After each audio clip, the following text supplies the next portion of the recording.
and I would catch it. That's your bone. I would catch it. Made me like forget the button there. I would catch that thing that you threw, and I would hold it tight. Yeah. And then I would throw it like the hearts. Manufactured locally for the Carolinas. This is the Rob Brown Show. Yeah, Rob. Only on The Fan Upstate.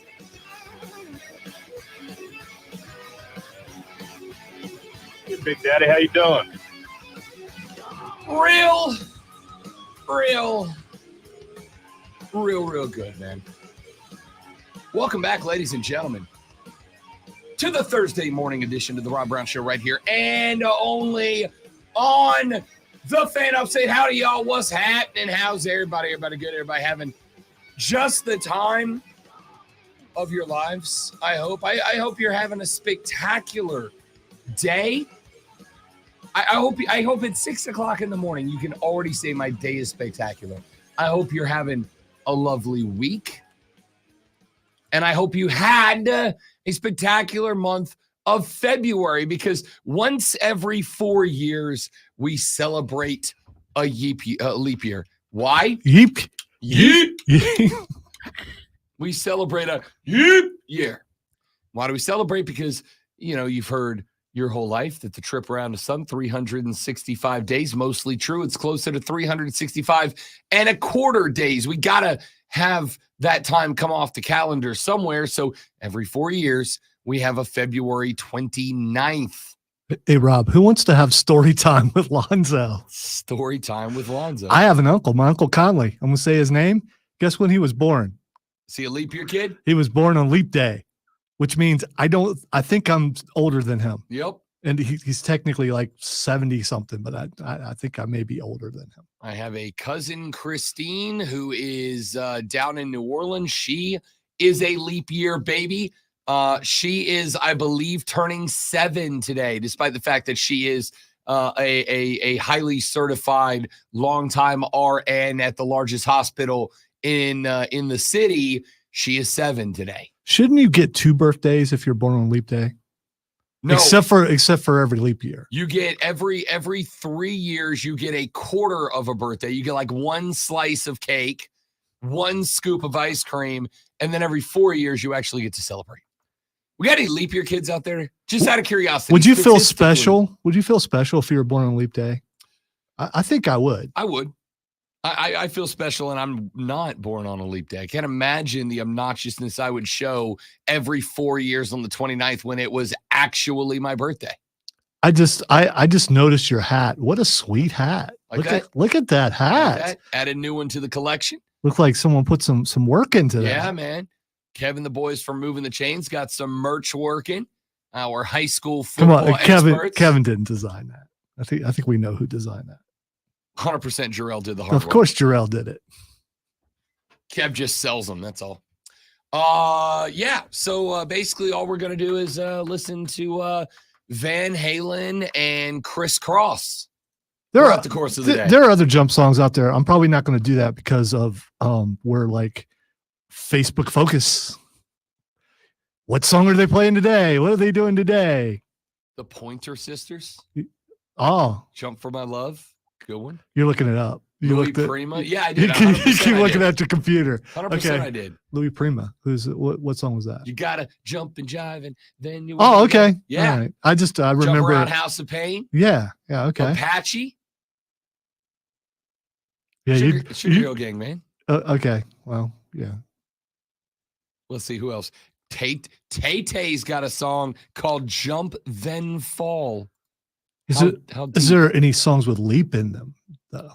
I got to assume there is, right? Yeah. You got Get Up and Jump by the Chili Peppers, The Big Jump from the Chemical Brothers. Oh, Jumpin' Jack Flash. It's a gas, gas, gas. It is. From the Rolling Stones. Jump, Jive, and Wail, another one. This one, the Brian Setzer Orchestra, which is the one that I actually sang a second ago. Jump, Jive, and Wail, the Louis Prima version, is like a way older version of that. Yeah, the Brian Setzer, who was lead singer for Stray Cats. That is true. Jumpin' from Destiny's Child. Young Beyonce, because it's 11:30 and the club is jumping. Banger for the youth. That's not even for the youth anymore. I got to remind myself I'm not the youth anymore. Jump on It, Sugar Hill Gang. Jump Start by Jethro Tull. Banger. I gotta admit, there are quite a few of these I A lot don't more know. jump songs than I thought there were. Yeah, but I'm disappointed I don't know some of these. Uh, And it could be one of those where you hear the title and it's like, yeah, I don't know that. And then you hear the song, it's like, oh yeah, I do know that. Black Eyed Peas had a song called Jump. And that's all I got. That's all the jump. Black Eyed Peas only had like 3 songs. Period. Ladies and gentlemen, welcome in. We got a lot of actual sports to get to on the radio broadcast today. We'd love to have you as a part of the show this AM. You can hit us up on the Renewal by Anderson of the Carolinas fan phone at 844-326-3663, 844-FANFONE. You can get at us on the text line at 71307. 71307. Start your text with FAN, F-A-M. We'll read them on the air. FAN, F-A-N. We will read them on the air. You can tweet X post me at The Rob Brown Show. You can tweet X post the great one at Lonzo on Word. You can tweet X post everybody at the station at The Fan Upstate. All different ways to be in touch with the show today. If you got something a little more long format that you'd like to come on the air, or not come on the air with, the email address is there for you as well. The email address, of course, rob.brown@thefanupstate. rob.brown@thefanupstate is how you get at us in that direction. You are more than welcomed to do so.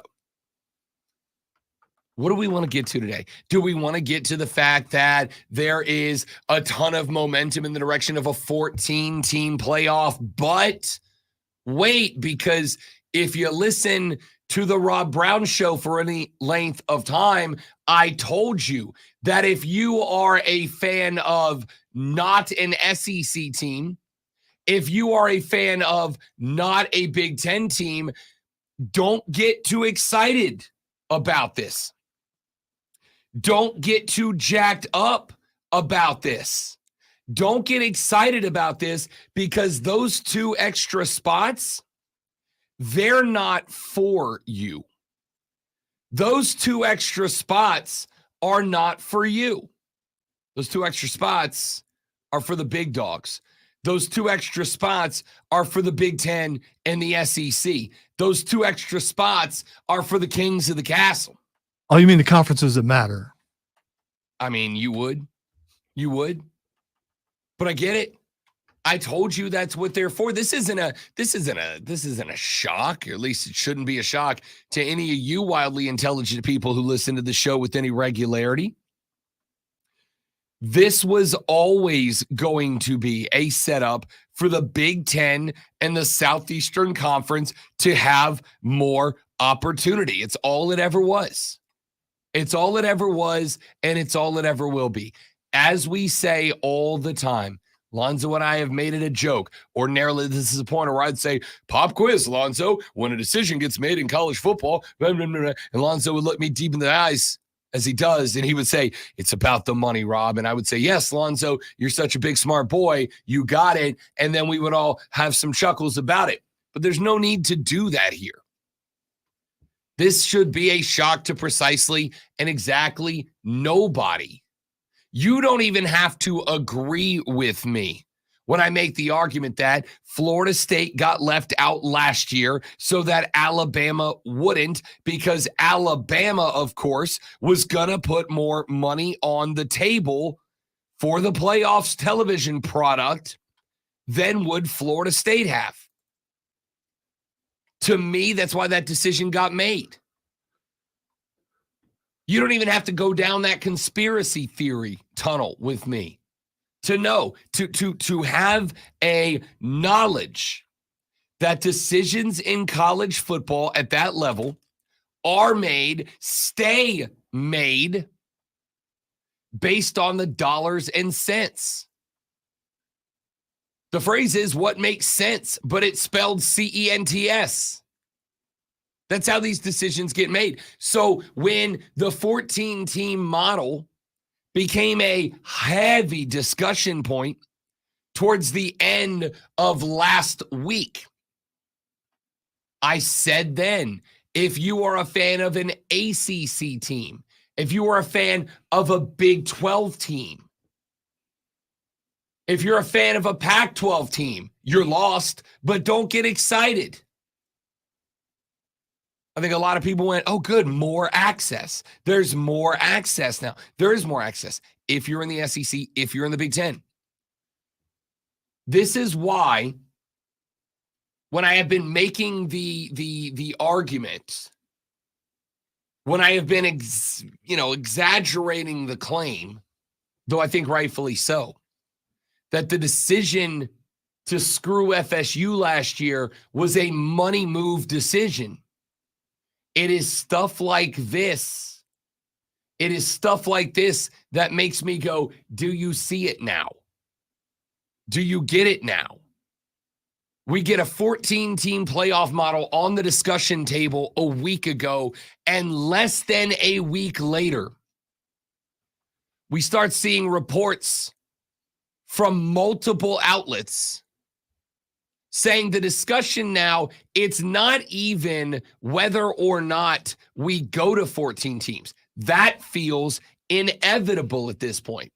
The only question is, what does the model look like? And within days, we find out that the reason for the holdup, and by the way, I promise you, there is no reason for the holdup other than this. There is no one that meets in Dallas, Texas for the College Football Playoff Committee. There is no one sitting in those offices that does not want to go to 14. You may not want to go to 14. I may not want to go to 14. Lonzo may not want to go to 14, but everybody in that office is going to make more money by going to 14. It is the same reason. They want to go to more than 14. 14 is just the first jump. Once they got the 12 approved, they want to go to 16. I agree with you. But I think it's we got to move this slowly kind of thing. No one who has any say, no one who has any relevance in the conversation doesn't want to go to 14 because they're all going to make more money. More teams, more games, more advertising, more television revenue, more money to go around. It really is that simple. The reason that we haven't had the expanded playoffs voted on yet has nothing to do with whether or not they want to expand the playoffs. They do want to expand the playoffs. The only conversation is, how do we expand it in the most profitable way? And yes, whether you like it or not, and a good chunk of y'all don't, the SEC and the Big Ten are the money-making conferences. That's why I've said it is adorable, all these other conferences fighting for their lives. It's adorable. It really is. It's like a 3-year-old that's climbed into the ring with Mike Tyson. And we all go, oh, look, he's got his little boxing gloves on.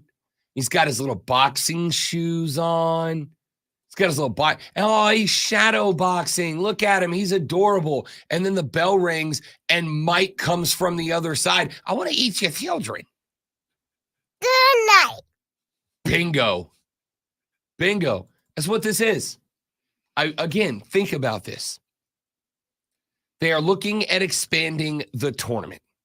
They are looking at expanding the NCAA football tournament, because that's what it is. They are looking at expanding the tournament, but they can't agree on why. That is because while all of the ADs and the commissioners and the presidents and the chancellors and whoever else is in that room, while all the folks in that room from all those different conferences and all those different schools, while all of the folks in that room are good going to 14, because again, they about to get that bag, bruh. The reason they have accelerated so quickly from 12 to 14, but then have hit a snag on approving the 14 is because everybody in the room makes more money if they go to 14. Only some of the people in the room make as much, and many of them stand to lose some if those 2 additional spots that go into the hopper are both effectively automatic qualifiers for the Big Ten and the SEC. The Big Ten and the SEC will make more money. The schools in those conferences will make more money, but it doesn't help the ACC to have 2 more spots, but one of them is to the SEC and one is to the Big Ten. It doesn't help the Pac-12. It doesn't help the Big 12. It doesn't help any of the G5 or the independents. But all that matters is that the 2 big conferences who hold the majority of the power right now, they want them. That's it. They want them. That's what they're going for. So we'll see how it plays out.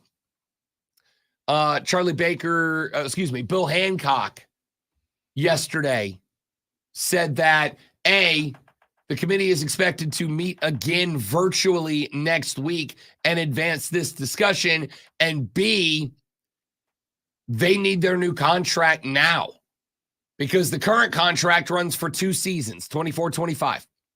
The current contract runs 2 more seasons. They want that new contract in place moving forward. And of course they do, because the holdup on the ESPN television deal, is largely, in my estimation, because the playoff committee contract to expand past 2025 is not in place. I'm not going to sign a $1.3 billion deal with you if you can't guarantee me that product exists in 3 years. So Bill Hancock saying we got to have a new contract. They're not going to want to sign the new contract until they agree on whatever the final form of the playoffs is going to be in 2025. It's going to be expanded. The entire fight right now is over whether or not those extra spots become AQ spots for the 2 big dogs, or if they spread them around and they're equal access for everybody. Spoiler alert, they will not be. All right, we got a lot of stuff we need to get to. That is one of the bigger stories of the day, but we got a bunch more that we need to get into. The NFL Player Association has made its players' franchise report cards available. The players inside the PA rank their places of employment in a lot of different ways. And I find it very interesting. Not the grades themselves, in which David Tepper was graded out to be the 28th worst owner in the National Football League. Shocking, I know. But more the reason for the grades and the potential ramifications down the line of the grades. I want to talk about that. We'll get to some MLB spring training. The Dodgers over the past 2 days have had both of their 2 Japanese megastars take to the field. Are the Dodgers public enemy number 1 of the Atlanta Braves? Or is it the other way around? We'll talk about that later in the show. We got some NBA. LeBron and his Lakers, 21-point deficit in the 4th quarter, and they won. We got to talk about whether or not the Lakers are legitimate as we move ever towards the NBA playoffs. We got all of that, man. It is going to be a busy day. My name is Rob Brown. The guy that's in charge of this radio show, that feeds me my lines, that holds up the cue cards, he's the great one, Lonzo. We want you on the show. 844-326-3663. We are back after this on the Rob Brown Show in the Fan Upstate. Smith. All right, guys, real quick live reading. We're coming right back. Please stay Listen right on there. your phone.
The Rob Brown Show back on your radio. It is the Fan Upstate. Rob and Lonzo with you here on the morning portion of the show.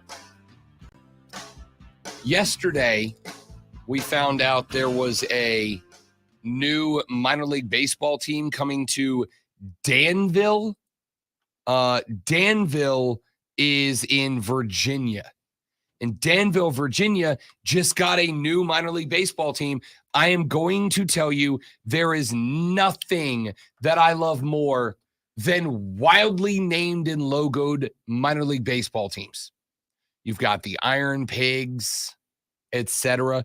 We're adding a new one to the mix. By the way, I will never, ever, ever forgive the people in charge of rebranding the team in Macon, Georgia. You know, the Macon Bacon, which is a team name So sad because that was such a good name. Yeah. I should love a team named Bacon, as I like bacon more than I like most people, actually.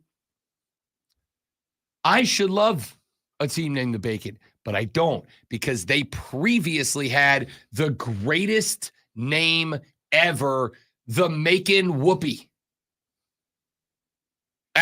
That's it. That's the greatest baseball name to ever adorn a jersey, the Macon Whoopee. So you're going to disparage bacon over that? No, I'm not going to disparage bacon. I'm going to say, in this one case, the old name was better. Okay? If you had a town somewhere. Well, no, it's dated. It's very dated. It's very 70s. It was Who uses that word anymore? That was on the dating game. That makes it even better. Does it? Because of Yes. nostalgia? So you're saying Yes. we only want old people to come here because they're the only ones who understand the name, whereas bacon is universal and everyone knows what bacon is.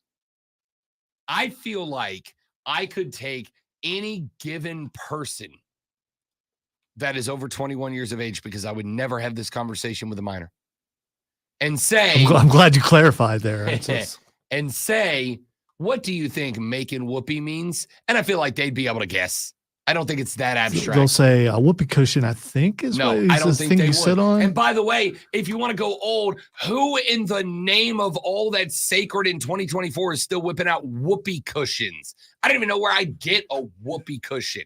We all know that Macon Whoopee is the old bow chicka bow wow. No, whoopee cushion was around before that name was, and you can get them at dollar stores, Dollar Trees, the Five and Belows, at the mall. You can get them at a lot of places. I am not arguing with you. Macon Whoopee was the greatest baseball name of all time. Okay, so I'm gonna have to go get a whoopee cushion and place it in places where you will sit on it. Fine. It's not going to change the fact that Macon Whoopee, in naming a baseball team after the old unskinny bop, bop, bop, bop, is the greatest name ever. Outdated. I mean, I'm an old guy, and it's outdated. You would think that you would notice how outdated I it think is. you're uncomfortable with the double entendre. By the way, that's beside the point. Team bow chicka bow wow. Okay, that's not it. You're wanting to go with an outdated term, and it's 2024, Rob. Come on, dude. Okay. Let's get with that.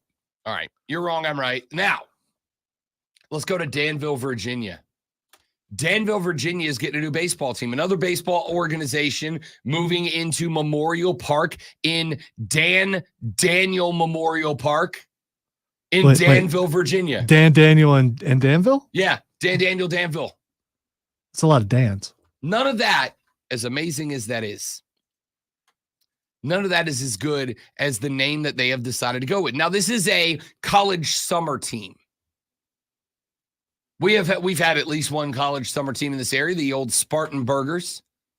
College summer teams are becoming more popular. These college summer teams are basically a very low-level, semi-pro baseball league that happens during the college off season so that these guys can stay active, can keep playing, can see live pitching, can take live balls, etc. And the popularity has grown over the years with these college summer leagues because the folks that own them know they got to do something kind of special to get people to come out. They gotta put on a show. Lonzo and I went out. We were the show at a Spartanburgers game a couple of years back. Threw out a first pitch, did I. Threw out a tray of hot dogs, did Zoe, quite literally. We had a great time. Best first pitch ever thrown in that stadium, I'm guessing. Probably. Danville's new team will be known as the Danville Dairy Daddies. Now, that in and of itself is one thing. The Dairy Daddies is an interesting name. My favorite part about the Danville Dairy Daddies is the logo. The logo of which is a ripped, jacked cow wearing low hip-hugging jeans leaned up against the logo, giving what is affectionately known as, let's say, bedroom eyes. Still don't see it. I mean, your mind is where your mind is, I suppose. Was that your version, what you just gave to the screen? That looks like side-eye to me. Let me put it this way. Lonzo outkicked his coverage with his blushing bride, okay? Lonzo's wife's too good for him. We all know it. Okay.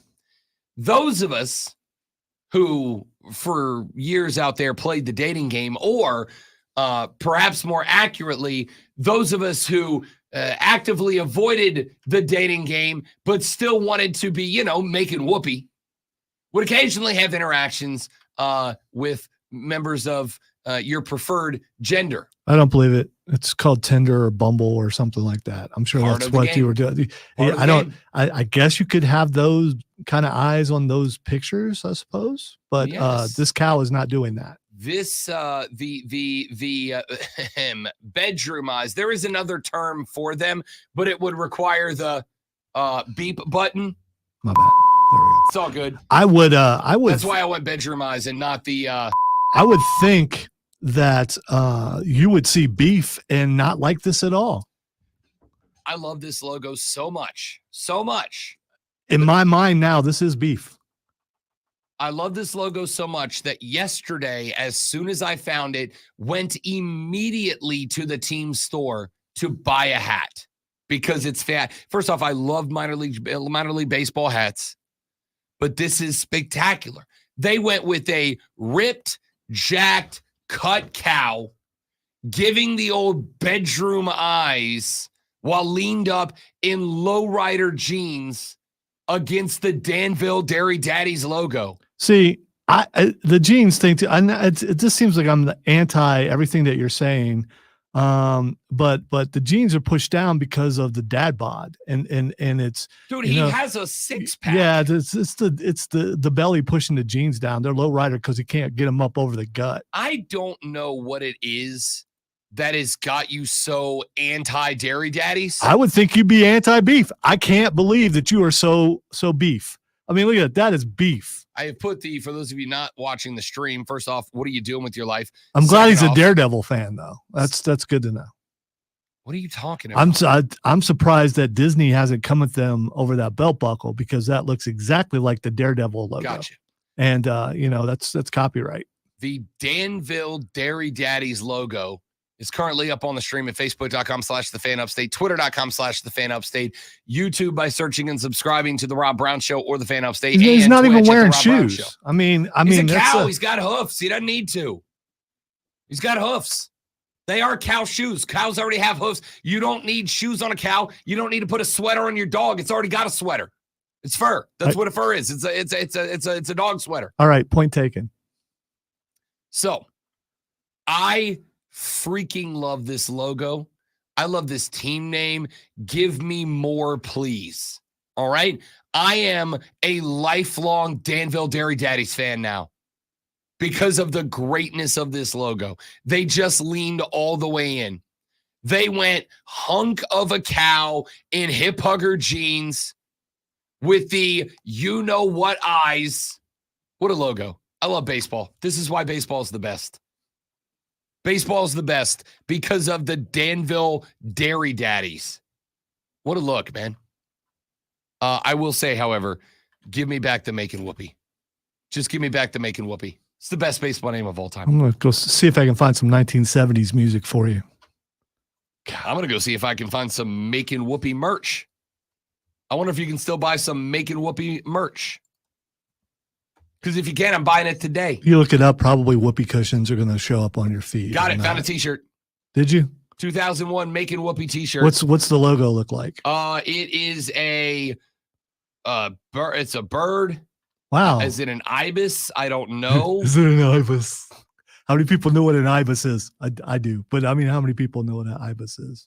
I don't know if it's an ibis. I don't know if I don't know what it is. Here, I'll throw that one up on the stream too. It's a good logo. It's not as that's a hockey team. That's not even the baseball team. Was the Making Whoopee a hockey team? I thought they were a baseball team. Oh no, you're the expert, and now you're uncertain. I am. Because you only care about the name, not the team.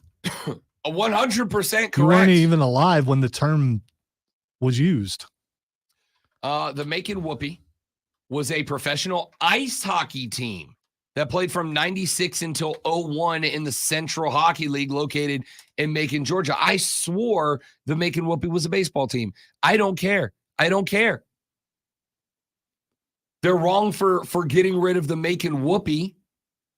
They're wrong that nobody has put another team in Macon to call them the Whoopee. And that makes the Danville Dairy Daddies the best baseball team name going right now. Hands down. All right. Listen, I had no reason to share that for you. I know that this is not a compelling radio topic, but I needed you all to know, as I now do, of the existence of the Danville Dairy Daddies and their cow who totally wants to get down and get it on with you. Because he totally does. What? Look at that cow. Yeah, you're seeing that from a cartoon. No, I cow. don't. No, I mean, I just see steak and stuff like that. I don't see That cow wants it. wants what? The cow wants it. Okay, if you say so. It does. Texture says, Rob, this segment is utterly ridiculous. Oh, wait. Dang it. Sometimes I forget I have sound buttons. I'm glad you remembered. And here's the sad part. You are not the only one doing this about this cow. Yeah, because it's that good. Yeah, but it's like-minded individuals. There's only a couple, and they two of which might actually be on the same show on the weekend. I'm just saying. First off, everyone should love the Danville Dairy Daddies and the Danville Dairy Daddy cow. It's a spectacular logo. And in the, every team's got their big logo. Then they've got the circle logo, the hat logo. The hat logo is just the face of the cow giving the old bow chicka bow wow eyes. It's spectacular. It's such a good look, man. Like such a good look. Also, apparently there's another team there in Danville called the Otterbots. Ooh. Otterbots. Tell me, roll out. Tell me they look like Transformers, but they're otters. I'm trying to find their stuff now. They are based out of the Appalachian League, are the Otterbots. Yes, Lonzo.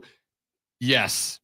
Their logo is an otter that looks like a transformer. Now there's a logo I can get behind without looking at it. I'm sure it doesn't have bedroom eyes. No, this one's a robot, so it doesn't. The cow totally does, though. The cow entirely does. Yeah. Okay.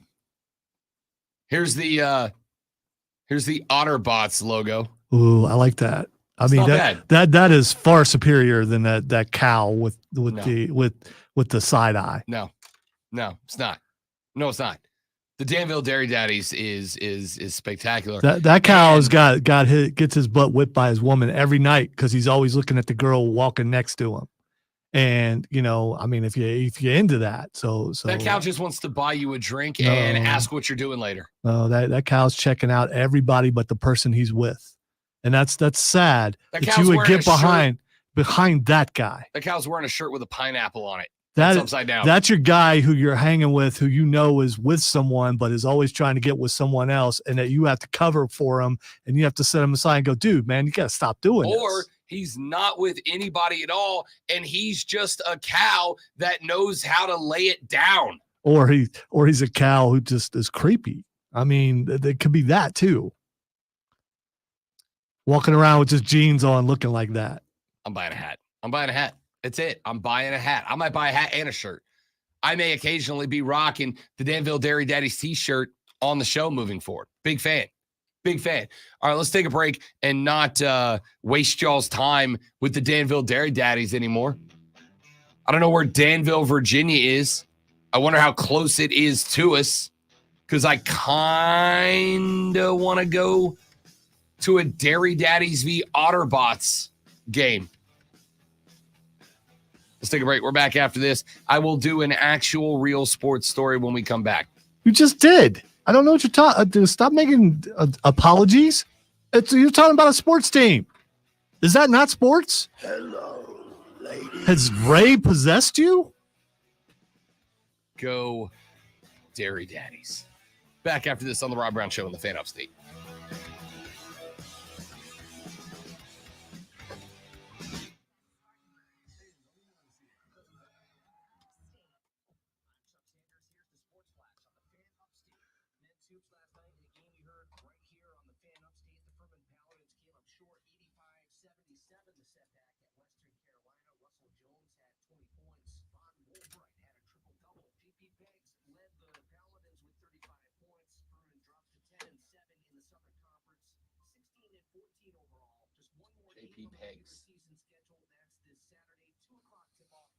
I don't get it.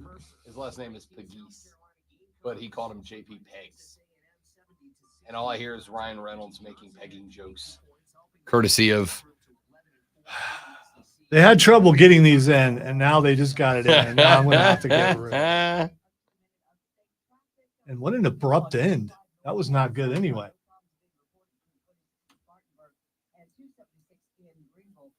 They replaced the computer in there, and there were difficulties, even though confidence was given that there would not be difficulties, but there are.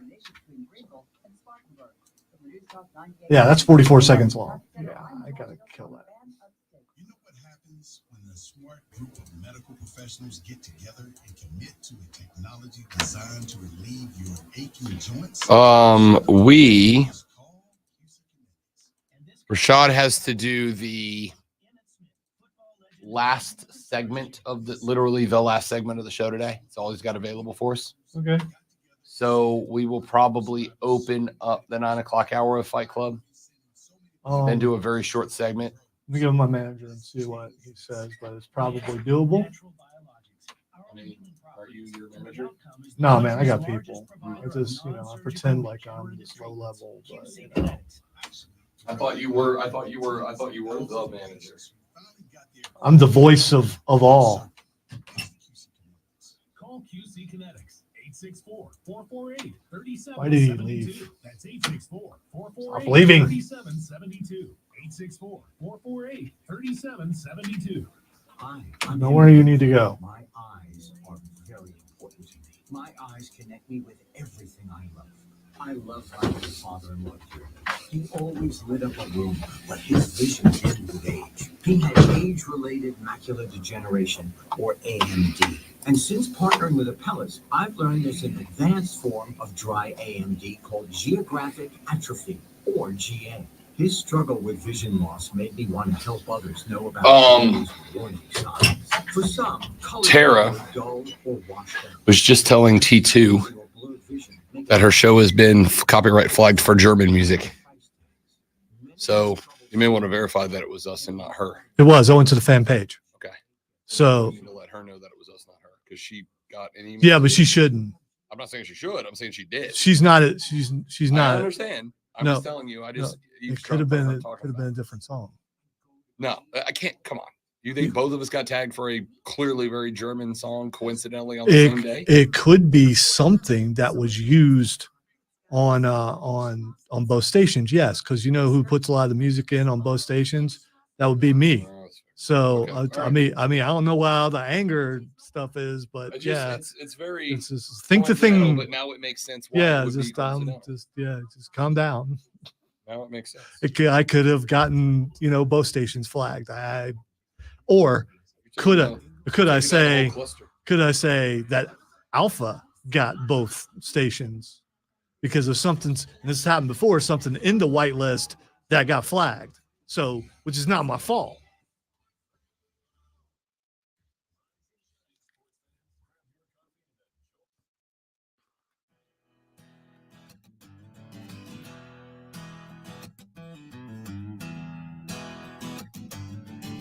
The Rob Brown Show continues. It is the Fan Upstate. Welcome back, ladies and gentlemen. The NFL, the NFL's owners, the NFL's coaches, the NFL's general managers, all the decision makers in the NFL are currently in Indianapolis, Indiana, as we get set for the NFL Combine, keeping an eye on the players getting their workout. First day is today, as a matter of fact, of the Combine. Today, we will see, starting at 3 p.m. this afternoon, linebackers and linemen on the defensive side of the football having their workouts. Tomorrow, DBs and tight ends. On Saturday, quarterbacks, wide receivers, and running backs. And then on Sunday, we wrap it up with the group we all show up to see, the offensive linemen. Well, the NFL is obviously, when you have all the power brokers together, it is the best time to start asking questions about the future. We told you about the comments of one Stephen Jones yesterday. Stephen Jones saying that it is more likely than not that we will have a new kickoff format in the NFL next year. The NFL saw about 20% or less of the kicks last year returned. They want to up that number. They don't want the kickoff to be a ceremonial play. At the same time, they want to avoid injuries based on the kickoff. So they are looking at potentially changing the kickoff format in a way that may go towards the old XFL rules. We also now know that it is not likely. In fact, it is unlikely. In fact, it is not going to happen. There will be no rule change for the 2024 NFL season when it comes to fumbling through the end zone and possession going to the defense. Dallas Cowboys Executive Vice President and NFL Competition Committee member Stephen Jones said that the discussion on changing that rule, quote,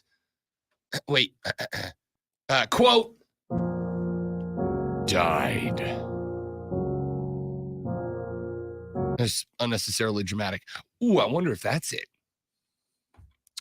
Could be. By the way, the other station got flagged for something totally different, and it was on a different show. Because really? I just looked it up. Yes. Wild. We're on radar right now for some reason. It's still February and people are bored.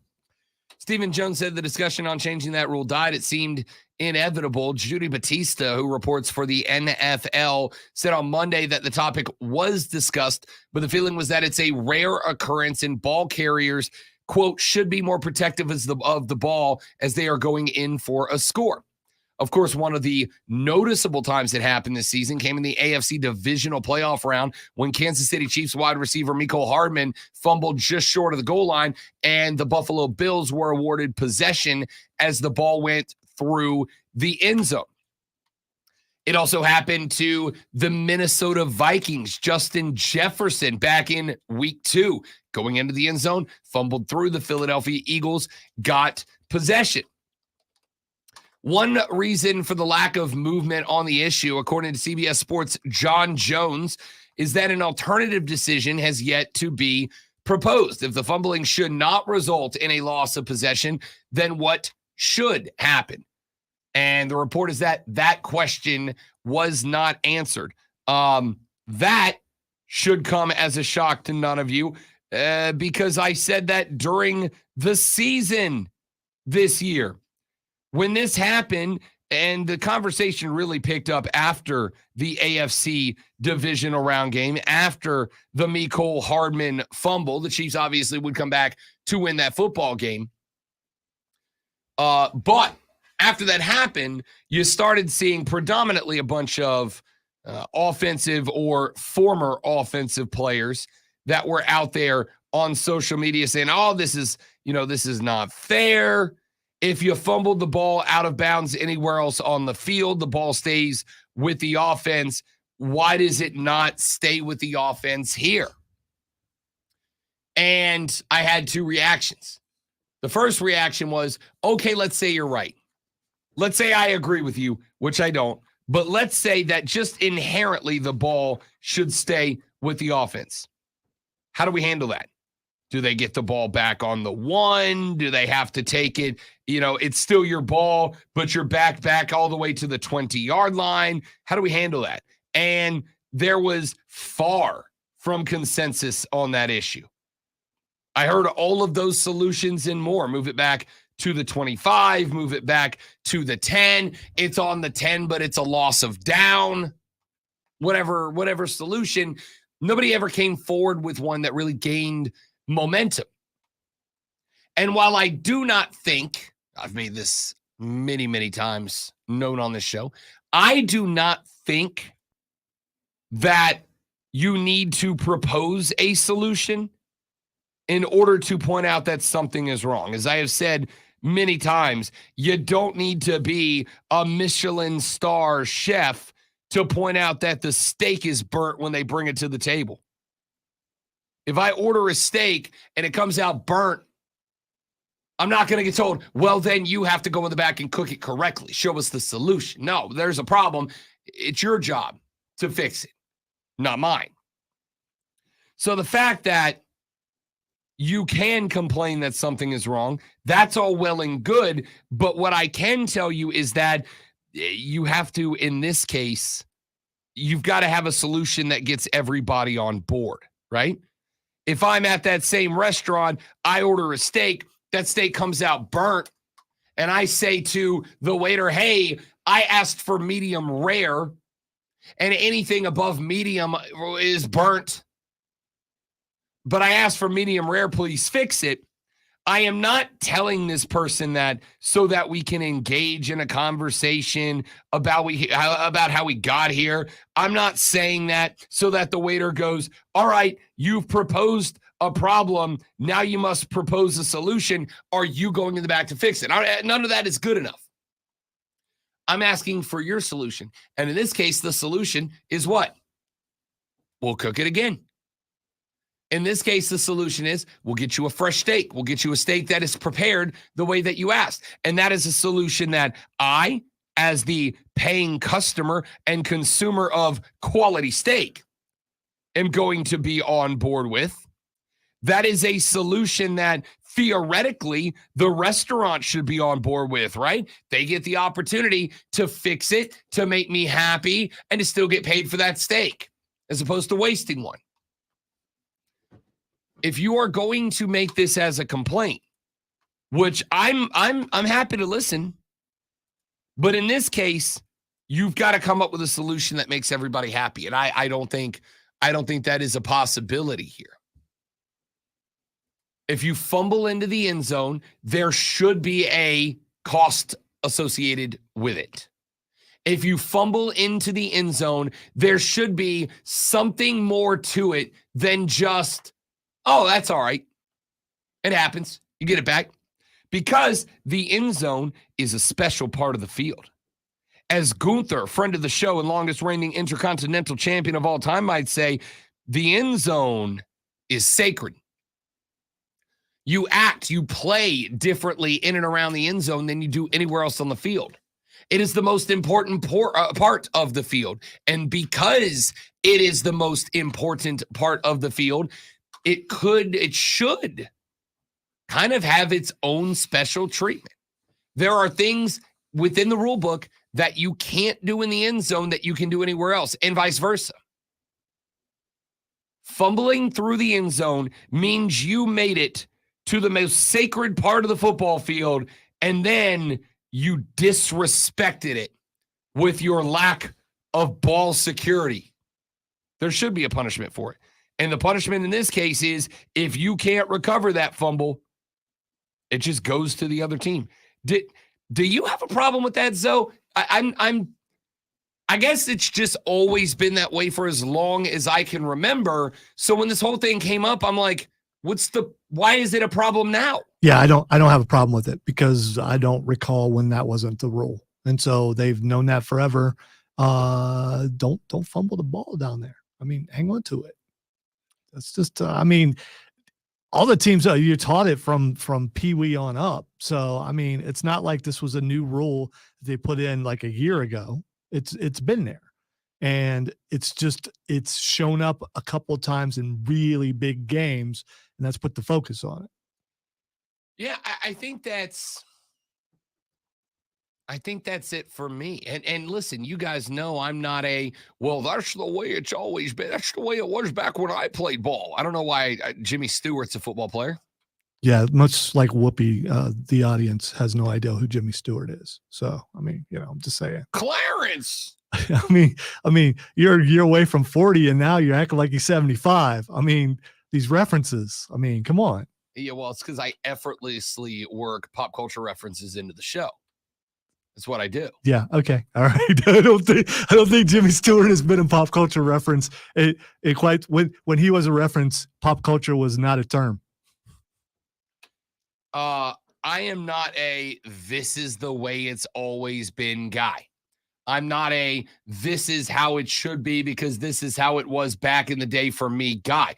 Peer pressure is or tradition is peer pressure from dead people. I don't care. Like Jimmy Stewart. Listen, I that could have cost the Chiefs Super Bowl. 100%. And it would have been because he didn't hang on to the ball. Would I have been like they got to change the rule? No, that's what losers do. You want to change the rule after something affects your team on a rule that's been there forever. I mean, luckily they came back skillfully they came back and won the game. Skillfully. Well, I don't think luck had anything to do with that. They won the game. They won the game. Yeah. I all I'm saying is I don't care about we do it this way because that's the way it's done or that's the way it's always been done or anything. I'm not worried about that. But in this case, it's been played that way for as long as I can remember, and I'm down to listen like I am with anything else. I'm down to listen if you have a better proposal. But no one's brought one to the table yet. I'm not going to upend and make up an entirely new thing when most of us don't particularly care. And the rest, Texture said, yes, Jimmy Stewart is a pop culture reference. Nowadays, if you yourself are cultured enough to know and respect his work. Yeah, Texture, you're 73 years old. So, of course, it's that for you. Nobody's perfect, but I am very, very close. It took you a while, but you worked it I've in. been waiting. Way to go. Staring at it since I got here. You know what Lonzo's been staring at? That piece of paper in front of him that has the sports flash on it. Oh, that was my cue. Hello. College Football Playoff Executive Director Bill Hancock says a new contract is needed for the organization soon, but that new contract could have a different look. Sources tell ESPN the belief is that the next contract will call for a 14-team playoff model. ESPN claims a $1.3 billion TV contract is already in place, while sources say the conversation is about whether the two spots will be added as automatic qualifiers for the SEC and Big Ten. It was a thriller to the final shot, but the South Carolina Gamecocks knocked off the desperate Texas A&M team 70-68. With inside of 5 seconds left to play, Michie Johnson drove and threw a wraparound bounce pass to Zachary Davis for the game-winning layup. Tune in Saturday at 1:30 as the Furman men's basketball team takes on Mercer in the final game of the regular season, right here on your home for Paladins football and basketball, The Fan, Upstate.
You don't hear the radio ads about the IRS. They tell you to be afraid, to be scared, and they try to frighten you into calling. I'm not here to do that. Tax Relief Advocates is different. TRA is here to tell you that if you owe money to the IRS, whether it's $5,000, $50,000, or $500,000, we have a solution. It doesn't matter if you're sitting in your car, at work, or with your kids. No matter where you are, call now.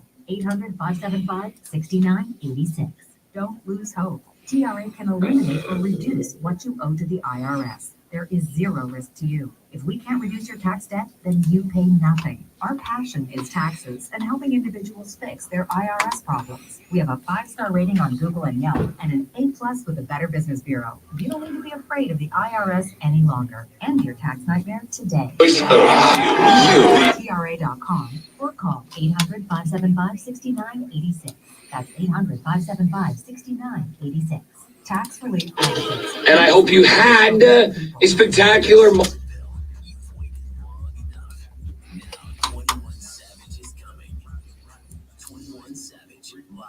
And I hope you have. And I hope you. I hope you have.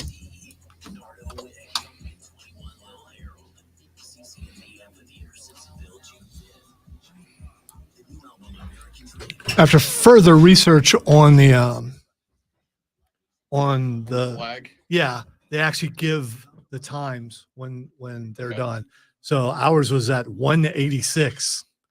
Which is inside the video. Yeah, so that's like in the third hour, the end of the third hour, I think. No, it's not. Hour and 86 in is the second segment of the second hour. 1 hour and 86 minutes in. 6:12:18. Oh no, you're right. You're right. That is second. That's actually, it might be in the fourth hour. No, it's not. It's the start of the third hour, right? 186. Yeah. The start of the third hour. No, 6:12:18. That would already be 3 complete. 180 would be 3 complete hours. Right. Right. So it would be the start. 6 would be like into the beginning of the fourth hour. 60 minutes, 120, 180 is the start of the third hour. Right. And it's 187:57. So it was somewhere in it. So it might be the intro. No, because that would have gotten flags before that, right? That would have gotten flagged at the beginning. Should have. Theoretically. And well, anyway, I'll look at it later. I'll look at the video itself and find it there and then figure out the song.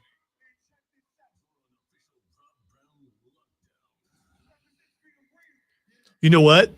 Well, it might have been one of the intro songs to something. And it might have been, well, no, because that wouldn't have been.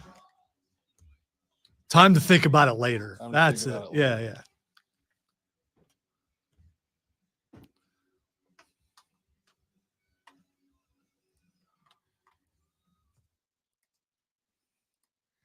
And off we go into hour number 2, ladies and gentlemen, just like that. Welcome back, friends. It is the Rob Brown Show. It is the Fan Upstate. How do you do, upstate South Carolina?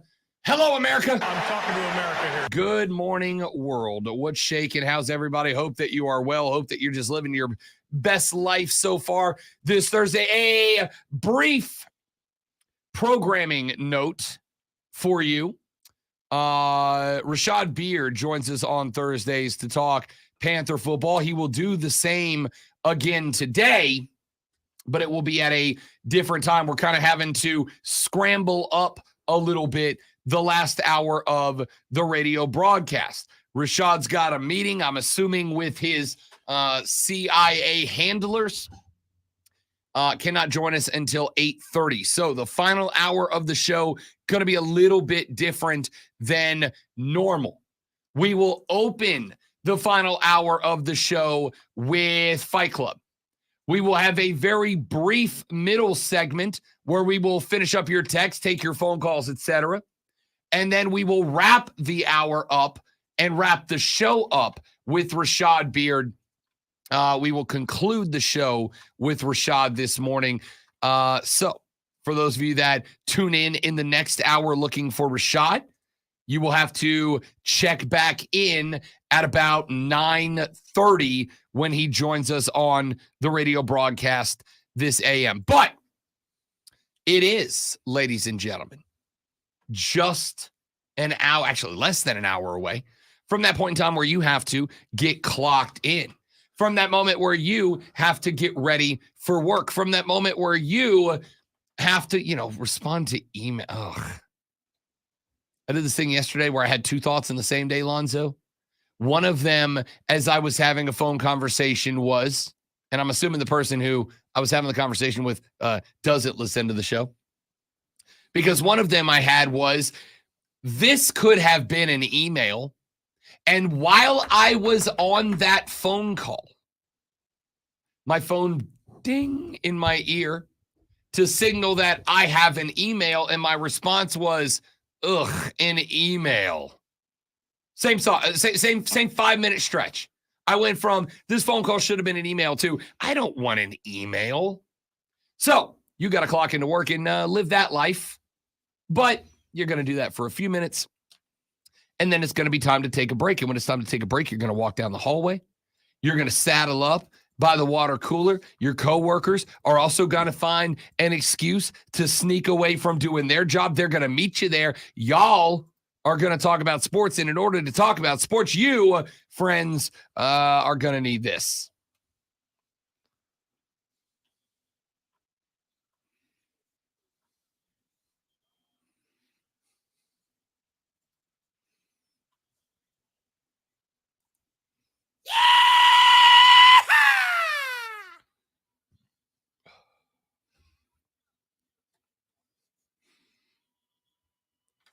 You said saddle up. So I had to change what I was going to do there.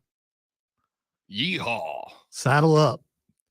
I never thought I'm going to saddle up and go to the water cooler. I just, sorry. You don't say, I say saddle up all the time. Dude, first we got Whoopi, then we got Jimmy Stewart. Now we got saddle up. What is wrong with you today? Babe, we got reservations at 7. Saddle up. You might as well be wearing a Mr. Rogers sweater and some slippers. I do like a good pair of slippers. If you're not on team slippers, it just means you've never had a good pair of slippers. It's your feet too hot. No. No. They're good at first when your feet are cold, but then your feet get too hot and they start sweating, and it's just, yeah. Give me a good pair of slippers over everything, man. They're the best. Item number 1. We were a little close to the water cooler. That's why it was so loud. We took a couple steps away, so we're good for 2 and 3. Need the water guy to show up and fix it. Item number 1 on the water cooler cheat sheet. We have been telling you for about a week and a half now that the reality is that the playoffs in the college football world are going to be expanded. This is not a question mark. This is not a prediction. It is a spoiler alert. It's going to be expanded. And in fact, I would even be willing to gander, as Lonzo did earlier in the show, I'd be willing to even prognosticate, as the knower of ball that we are, that it is going to expand multiple times, probably by the end of the 2020s. We got the expansion to the 12-team 5+7 format, the 5 highest-rated conference champions, then the addition of the next 7 highest-ranked non-conference champions. Unconference champions. I'm so smart. Non-conference champions. Now we are being told the discussion is to increase that list to become a 14-team playoff. That should be a shock to no one who listens to this show. This was a given. It was for granted. That's not the story. The story is now that ESPN and other outlets are reporting the reason for the holdup in the expansion from 12 teams to 14 teams is because the Big Ten, the SEC, and I would be willing to wager at least a couple of members of the College Football Playoff Committee are trying to create a world in which those 2 additional slots created by expansion of 14 become SEC and Big Ten automatic qualifiers. Last week, when this discussion came on the table, I told you I saw a reality ahead of us. And the reality that I saw ahead of us was that they would absolutely add 2 more slots, and that those 2 slots would not help the ACC. They would not help the Big 12. They would not help the Pac-12 or Group of 5 or Independents or anybody else. Those 2 slots would be given to the Big Ten and the Southeastern Conference. And those 2 slots would go to the teams that competed in but did not win the conference championships for the B1G and the SEC. This is not a shock nor surprise to me, and it shouldn't be to you either. Now, you're going to get pushback. I don't think it's going to matter, because at the end of the day, whether those 2 slots become B1G / SEC AQ spots or not, more teams equals more money equals more payout for everybody involved. So if you are a ACC squad, if you are a Pac-12, a Big 12 squad, a Group of 5 squad, an independent like Notre Dame, you are going to push back against the initial quest to move to 14 if those 2 spots are Big 10 SEC spots. But whether they are or they are not, moving the playoffs to a 14-team format means you have more teams, more games, more money, more TV revenue, more sponsorship of the bowls, of the teams in them, etc., etc., etc. And because of that, they're gonna lay down.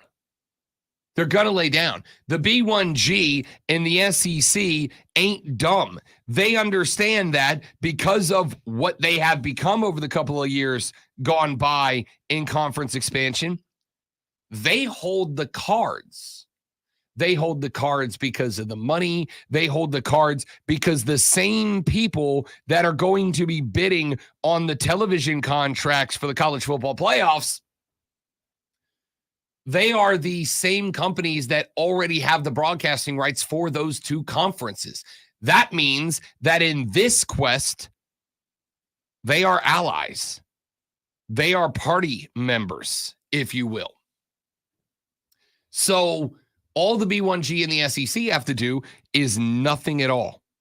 All they have to do is hang out and wait until the clock strikes 11:59 and a deal must be made, and the rest of the conference members, the rest of the committee members, the presidents, the chancellors, the ADs, whoever else is involved on these committees, look at it and go, all right, we have 2 options here. Number 1, we can take less money, all of us.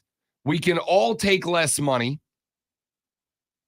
Or option 2, we can all get more money, and we do so understanding the SEC and the Big Ten have an advantage when it comes to getting teams in the playoffs, which is what's going to happen down the line.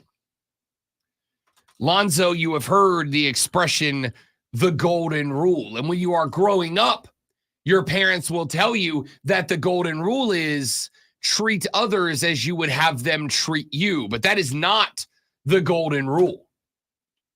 The golden rule is, Lonzo, he who hath the gold makes the rules. Welcome to the real world. It's a bad, bad place sometimes. Don't listen to Rob, kids. Listen to your parents. Listen to Rob, kids. Here's the unfortunate reality that none of your adult friends want to tell you because they want you to live in this innocence, in this naive childhood. And don't get me wrong, I still do it too. I've got comic book posters hanging on the wall of every room that I have a title to. Okay? But he who has the gold makes the rules. Don't believe me? Ask those same parents their views on politics. Go ahead, do it. Because it doesn't matter what side of the aisle they are on. The opinion will be the other people are the bad people. They want all the money. That's how it has been structured. So, as long as the B1G and the SEC hath the gold, and make no mistake, fans of everybody else's schools, they do. Why do you think Florida State is willing to go through this long-ass, expensive court process? It is because if they are successful, they get to go hang out with the people that have all the money, and that's what they want to do. And no, Clemson, no, North Carolina, no, Miami, you're no different. The only difference is you are hanging back and letting FSU go through the process. Why are you letting them go through the process instead of going through it yourself? Because if they fail, if the courts say, sorry, Knowles, you're screwed, you're ACC for life, woo, you understand that if you were to get into that fight, if you were to throw some haymakers at the conference may very well, down the line, treat you poorly. And treating you poorly, of course, means finding ways not to give you money. He who has the gold make the rules. So we're going to 14 teams. Not only are we going to 14 teams, as I have told you a number of times, we are going to 14 teams, and the 2 extra spots, they are going to the Southeastern Conference, and they are going to the Big Ten. Those are not questions. Those are statements.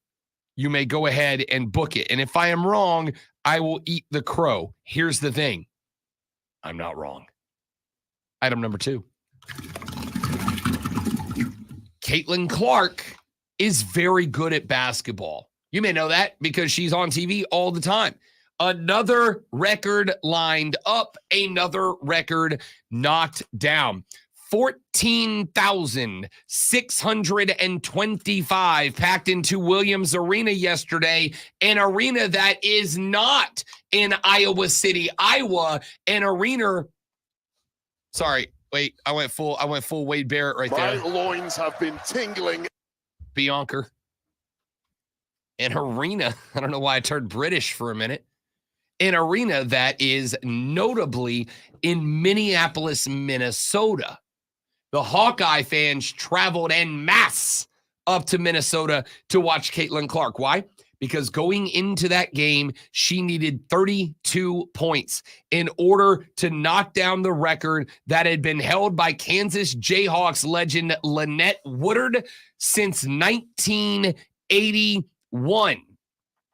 Lynette Woodard held the major college women's basketball scoring mark for like a lot of years. Clark scored her 33rd and final point of the game on her 8th three-pointer coming at the 4:29 mark of the fourth quarter to give her 3,650 points. That is 1 point more than Woodard's grand total when her career came to its conclusion. That mark had stood, that is an AIAW mark. That was the organization that governed college athletics before the NCAA. That mark had stood since 1981, and Caitlin Clark knocked it off last night. Next up for Caitlin Clark, Pistol Pete Maravich, the all-time overall college basketball scoring mark. That is next up on the line. We'll see if she can get there. Clark said, quote, Pete's record that's getting closer and closer. I vividly remember even people in high school coming up to me and talking about Pete and saying, you need to watch him on YouTube. And for the record, kids, after you're done asking your parents to explain to you their political views so you learn that Uncle Rob's right when he says the golden rule is he who has the gold makes the rules, then to take your mind off the dystopian nightmare that you will learn about, go watch Pistol Pete Maravich on YouTube because he's an incredible player to watch play. Or just skip the politics thing and go right to Pete. No, you gotta be well-rounded.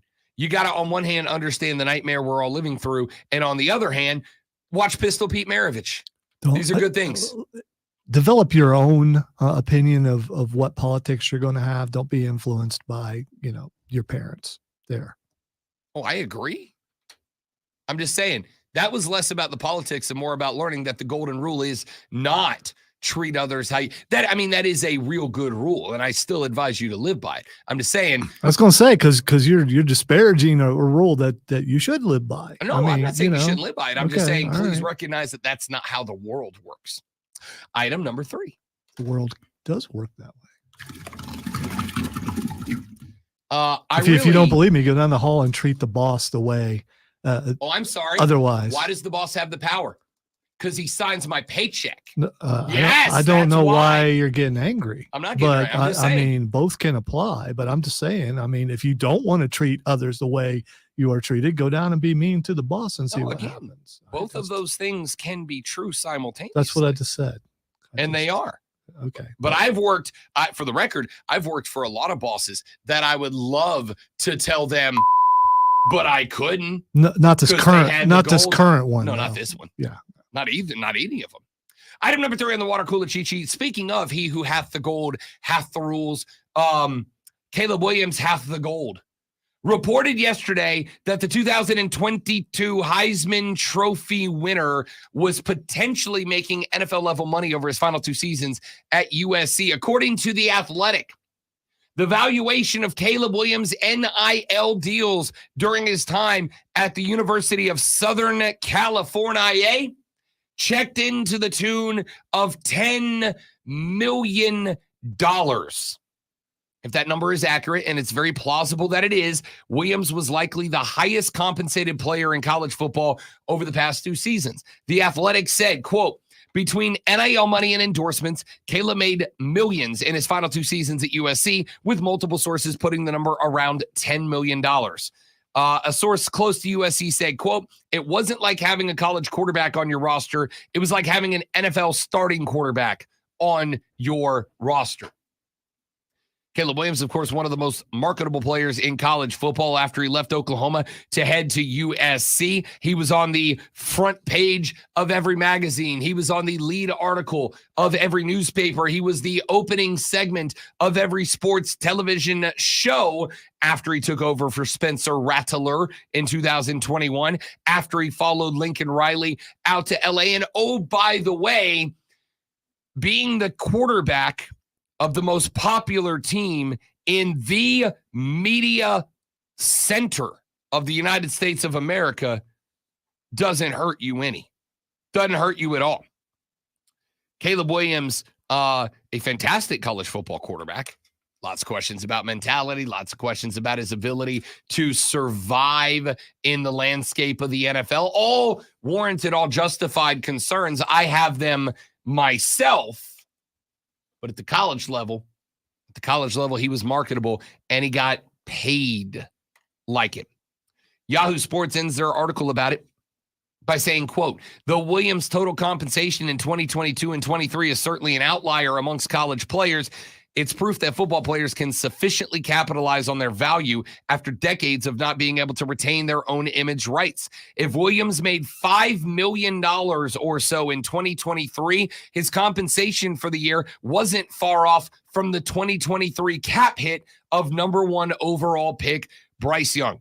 The former Alabama quarterback received a $24.6 million signing bonus from the Panthers as part of his contract with the team, a lump sum figure that dwarfed anything that Williams made a season ago, but his cap number was less than $7 million. That is why, for those of you that had asked, why would kids leave the world of NIL and go to the NFL? Well, the only guys who are going to be making $10 million are high-level, high-profile quarterbacks maybe an occasional wide receiver, but it's a quarterback NIL world for sure. And if a guy's worth 10 mil, he's probably a guy that's considered a number 1 overall draft pick. And Caleb Williams' entire total NIL valuation for 2 years in the epicenter of American broadcasting was still not even a quarter of Bryce Young's signing bonus, just to put it in perspective. We got to take a break. We're back after this. The Rob Brown Show rolls on. It is the Fan Upstate. Smith. All right, guys, one live read, and then we're back. Y'all stay right there.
spectacular. That cow's got Zach, I respect that.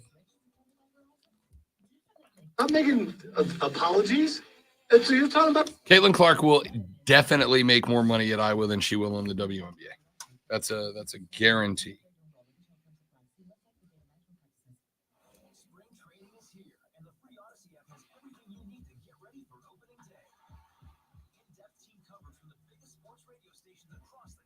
Otterbots game.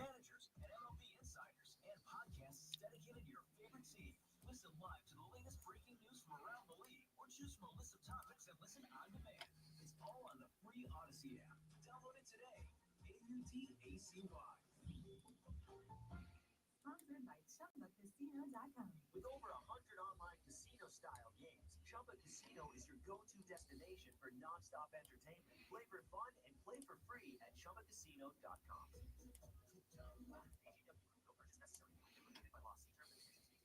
Take control of your listening experience with Rewind on the Odyssey app. Missed a jaw-dropping moment? No worries.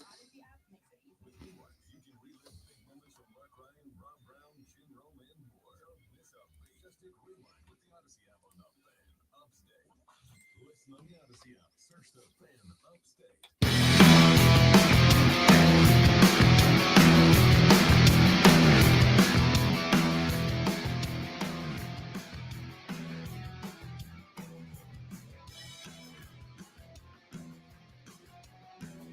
Joey B said, speaking of NIL, there's talk that Caitlin Clark could stay at Iowa next season instead of going to the WNBA because she's making so much NIL money. I don't think that's even a question mark, is it?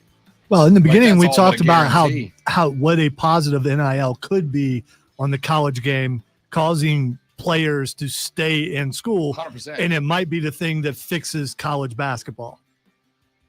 I absolutely think NIL is a very good thing for college basketball. Now, I think a lot of people think there are dramatically more one and dones than there are. Probably a lot of people think there's more two and dones than there are. And I'm not saying that there's not a lot of them.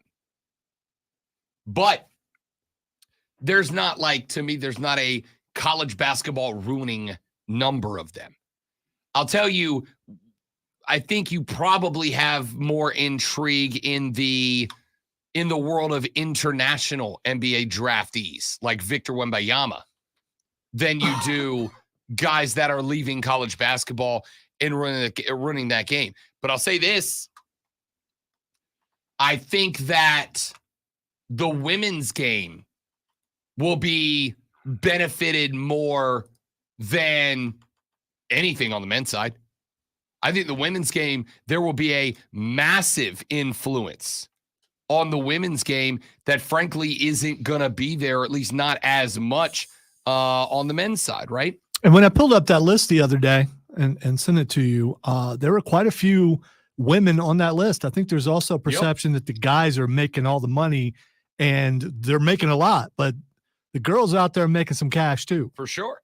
Olivia Dunn at LSU is what do we say she was? The third or fourth highest profiting, and she was one spot ahead of Angel Reese. Now, that list was from last year at the conclusion of the year. I'm going to go ahead and bet you by the end of this year, willing to bet Caitlin Clark's on that list. Willing to bet that the young lady out of Iowa City, Iowa is going to be way up on that list. And I there's not a question to me. Caitlin Clark will make more in NIL than she does salary from the WNBA, which you're looking at, I think the highest contract in the WNBA right now sits at like $500,000. I promise you, Caitlin Clark can make $500,000 on an NIL deal tomorrow if she wanted to. Not a question to me. She's the most visible, arguably, she's the most visible female athlete in America right now. So, you know, I think it is, you can have the conversations about whether or not it is good for football when you got guys like Caleb Williams being valued at $10 million in NIL. But once again, I would make the point, during college football season, when your boy Rob Brown was sitting in the Bro Cave every Saturday from noon to 4, hosting Bet for the Cycle, your favorite sports gambling syndicated radio program, if you're my mom. When I was sitting there watching that show on TV every single Saturday, would come up Fox Sports or ESPN or whatever. Coming up Saturday night, Caleb Williams and the USC Trojans take on Bo Nix and the Oregon Ducks. And the point has always been they can utilize his name, his image to get you to watch the football game they broadcast on TV and make a lot of money for it. They certainly can use his image for that, but he's never been able to use his own. Now we can. $10 million in the bank for Caleb Williams. And by the way, that's what he's going to get as a per year deal or close to it in the National Football League. He was making roughly, estimate, according to The Athletic, about $5 million a year being the QB at USC. He's going to get paid more than that when he goes to the NFL. And this has always been my thing. Why is it that when this guy is at college, when this guy is at USC, all of you are concerned about his future and his education and his well-being, but literally the very next year, he goes to the NFL. The very next year, he goes to the NFL. And never again do you hear anybody say that they're concerned about this young man. Nick Saban is ever so concerned about his players. And again, I genuinely think Nick Saban is. Mainly, let me rephrase that. I think Nick Saban is absolutely concerned about the future of his players, ... that helped him win. That helped him win. But as soon as a guy leaves and they get to the show and they're making as much, or in some cases close to as much at the NFL level, ordinarily, though, let's be real, way more, I never hear anybody say how concerned. I've never heard any of you call the show and say, you know, Rob, I'm really concerned about the finances of Saquon Barkley. You know, Rob, I'm really concerned that when Marvin Harrison Jr. gets to the NFL, he's not going to have the financial literacy that I think he should have. Hadn't heard that phone call yet. Haven't heard any of you call in and tell me that you are worried that when Spencer Rattler gets to the show, he's not going to understand how to run a savings account. Which leads me to believe, as I've said many times, you're not mad at NIL. You're not mad the players are making money. You're upset that it is having an impact on your enjoyment of a thing that you like. It is having a negative impact on the thing that you love, and you would rather these kids not benefit off of it so that you can have your few hours on Saturday where everything in that sport runs the way you run it to run. And that's it. See, I don't believe there's anyone in our audience who thinks that way. Maybe other people's audiences, maybe other radio shows, but not this radio show. To this So day, it's a progressive audience. They realize that this is how things are done now, and the past is the past, and we're looking to the future and the present. That's what this audience does. I would like to think so, but I get text every day when this conversation comes up about people who have issues, about people who don't like, still don't like it. I don't think these kids should get that much money, Rob. Yeah, but there's a supposed anonymity on the text line, and then there's actual faces that we see on the stream on YouTube, Facebook, Twitch, and the X. Correct. And what I can tell you is, more often than not, although the internet is full of trolls. I don't know if you're familiar with it. The internet can be a difficult place. I believe that when people have the ability to say what they really want to say without it having attached to them, you're more likely to get how they really feel about it. When people think they can get away with saying something, this is why Xbox Play Chat back in the Halo days was such an awful, awful place. Oh, you're trying to act like chat now is Like it's gotten better. Yeah, I just dude, turn that stuff off. Correct. This is why Rob Brown is team party chat and not team global chat when he plays Call of Duty. For that exact reason. How'd you do yesterday, by the way? What did I do? I played GTA yesterday. I know. Yeah. Did pretty good. Got back over the 2 million mark. Felt nice. It's good. Yeah, I bought an airplane hangar. Do you have I own 2 helicopters now. Oh, okay. Yeah. Helicopters. Got a couple of helicopters. One's got a gun on it. So my GTA life is going great. It's good to know.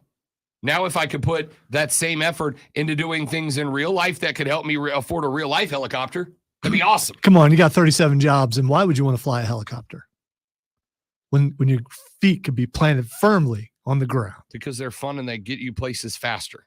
That's why. Anyway. What if we have room on the roof? If I owned enough to have a helicopter, I could make room on the roof. Okay. That's the goal. That's the dream, baby. The dream is private jet, son. The dream is private jet. All right. So, yeah, I think that, and I think Caitlin Clark is on the women's side, the primary example here. But I think NIL is beneficial for college sports, and I think you're about to see why. We're going to get an extra year of Caitlin Clark. You're going to get probably an extra year out of the future Caitlin Clarks and Angel Reeses and Cavender twins and all these people that have made the growth of women's basketball over the, say, Lonzo, I don't know, past, 7-8 years has been an explosion. It definitely has. In this area, it's been fairly big for a while because South Carolina Gamecocks are so good and remain that way. Sure. And but we're starting to hear even more. Before that, it was Tennessee and UConn. Yeah, I mean, you would hear those. Sure. But now you're hearing more and more teams like LSU's in there now. Yep. I mean, so yeah, it's definitely on the rise. For sure, without a doubt. And I think part of that, at least in the last few years, has to do with the fact that Caitlin Clark is now able to, in a way that no one before her was, Caitlin Clark is able to take this celebrity that she has because look, we got a TV on right here in the studio. I have seen Caitlin Clark twice an hour, every hour since 5 a.m. Yeah, it's either her or LeBron, back and forth. 100%. And just so I don't know if you guys had that statement Lonzo just made impact you the way it did me. Think about that. Caitlin Clark, a women's basketball player from Iowa City, Iowa, has gotten the same, if not more, screen time this morning as LeBron James, who had a pretty good game last night in the fourth quarter. Braun and the Lake Show last night came back from 21 down in the fourth quarter. That's LeBron James. That's the Lakers. That is one of the 2 NBA teams that every talking head out of every big city every day tries to convince you, if you're not watching this team, you're not a real fan. And Caitlin Clark's got as much screen time as this guy. Now she can get paid like it. And I think it is better for the women's game especially, but for college basketball as a whole. Let's take a break. We'll come back here in just a minute. My name is Rob Brown, the great one Lonzo on the ones and twos. The Rob Brown Show rolls on. This is Friends, the Fan Upstate. So you look up at the screen and it says Lonzo eats boogers. On the commercial screen, Chris is saying he has nothing to do with this cart being labeled Lonzo eats boogers. Tim would not on his own do that. Chris has been spending time in there with Tim, and Chris is trying to deny he had anything to do with it. I'm not buying it. And they spell boogers B-U-G-A-R-S. That almost would make me think it's not Chris because he wouldn't spell it wrong unless he was trying to throw me off. All right, guys, got to grab a water.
Isn't it weird, Lester, that my name comes up as London for an autocorrect?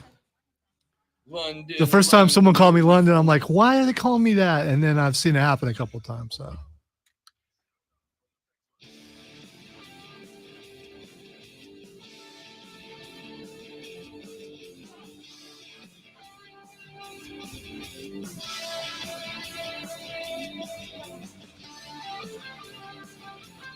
The NFL Players Association every year ask the players in the National Football League to grade the franchises that they play for. They ask them every year to turn in a report card, and they ask them to do so and grade out a number of different topics, a number of different metrics that they have impact their lives as players on a daily basis. Treatment of families, food and cafeteria, nutritionist, dietitian, the locker room, the training staff, the weight room, strength coaches, team travel, the head coach, and ownership. And this is very interesting to me. Now, we're going to obviously look at the Carolina Panthers report card. And what these teams do is they ask the players to assign a letter grade and an explanation. And then once it's all done, they compile them all and they rank all of the teams 1 through 32 on all of these different metrics. Carolina, surprisingly, pretty middle of the road in terms of almost all of the metrics. So you say surprisingly, so you expected them to do bad in a lot more places? I did expect them to do poorly in a lot more places. I expected them to do poorly in a lot more places because when ownership gets so little right, it's surprising that they did as much right as the player reports say that they did. For instance, treatment of families. Now, this one is probably the least surprising.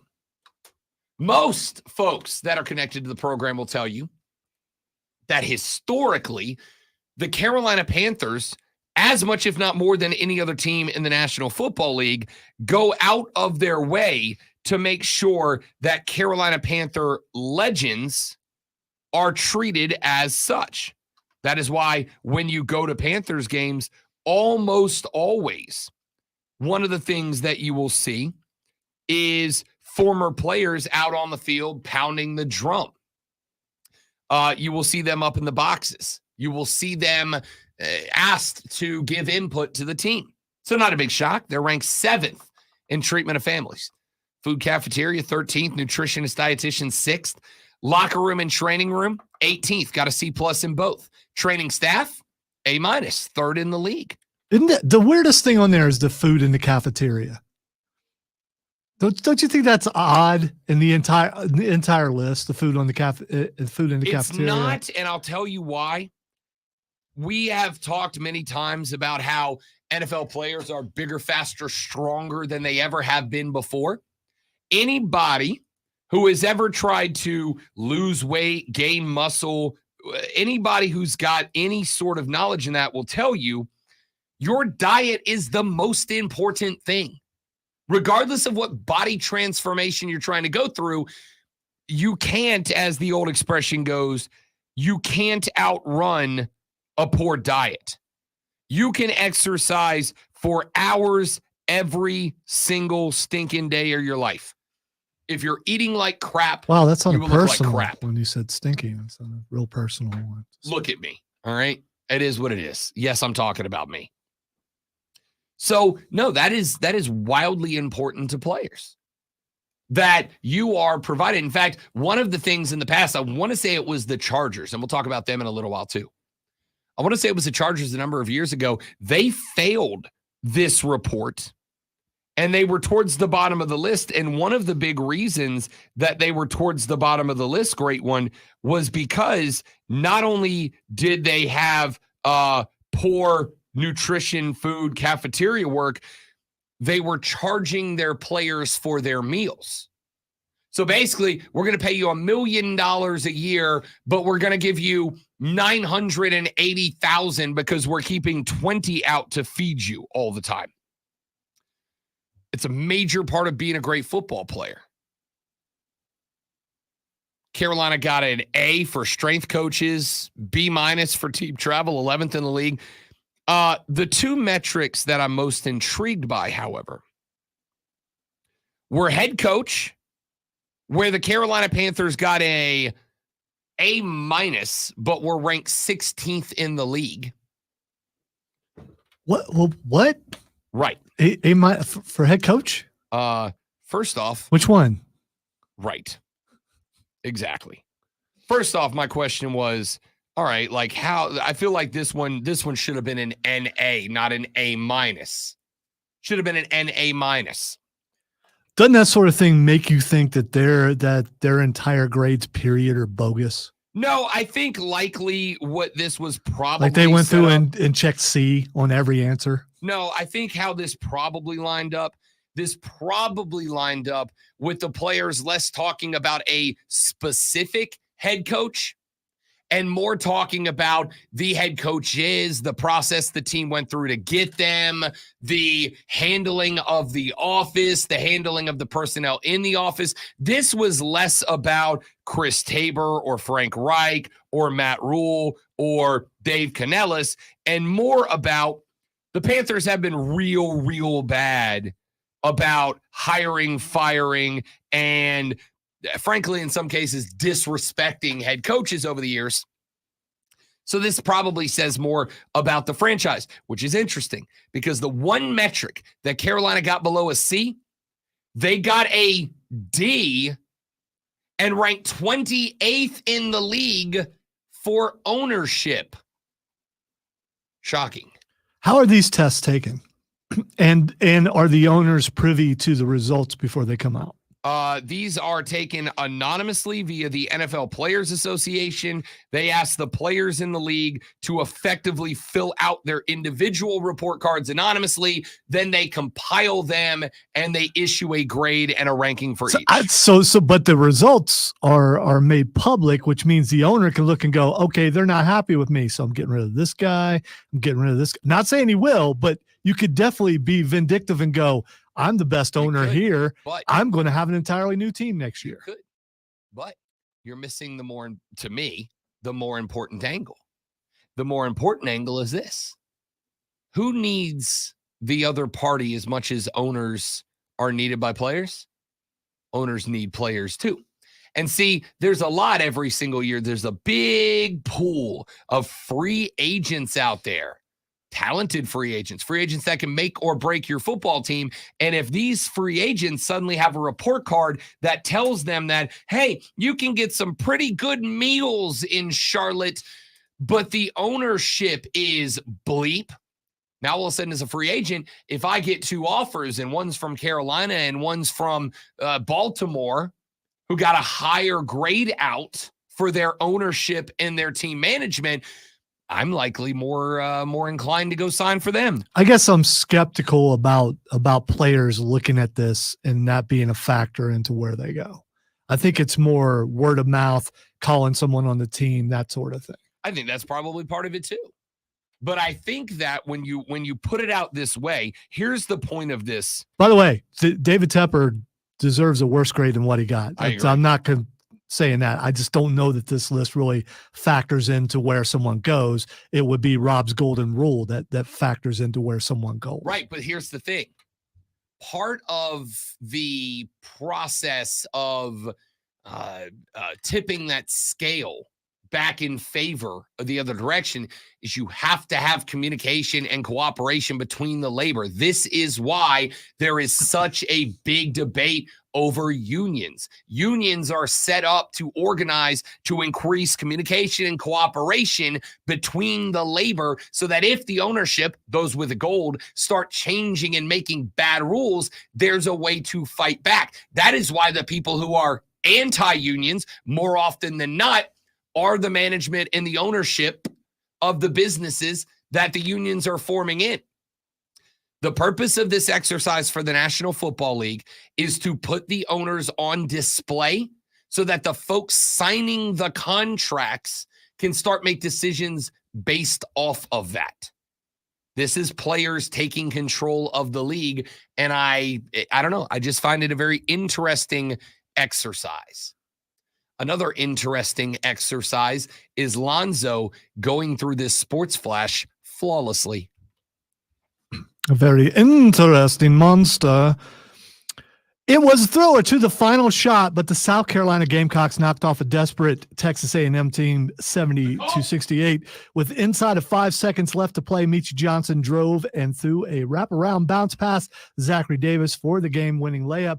Davis would end with 16 behind only Johnson's 22. The Gamecocks held A&M to 38% shooting and below 12% from the arc.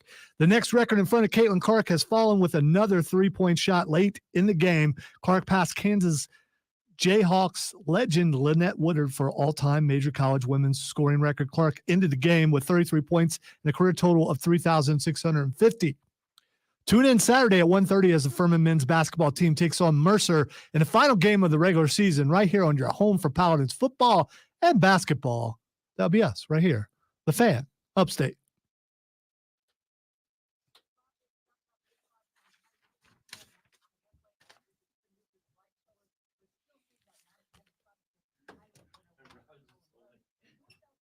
I was waiting for you to get off the air. I was like, what is Tim doing? Texting or something? And then Rob told me that there was a cart. Yes.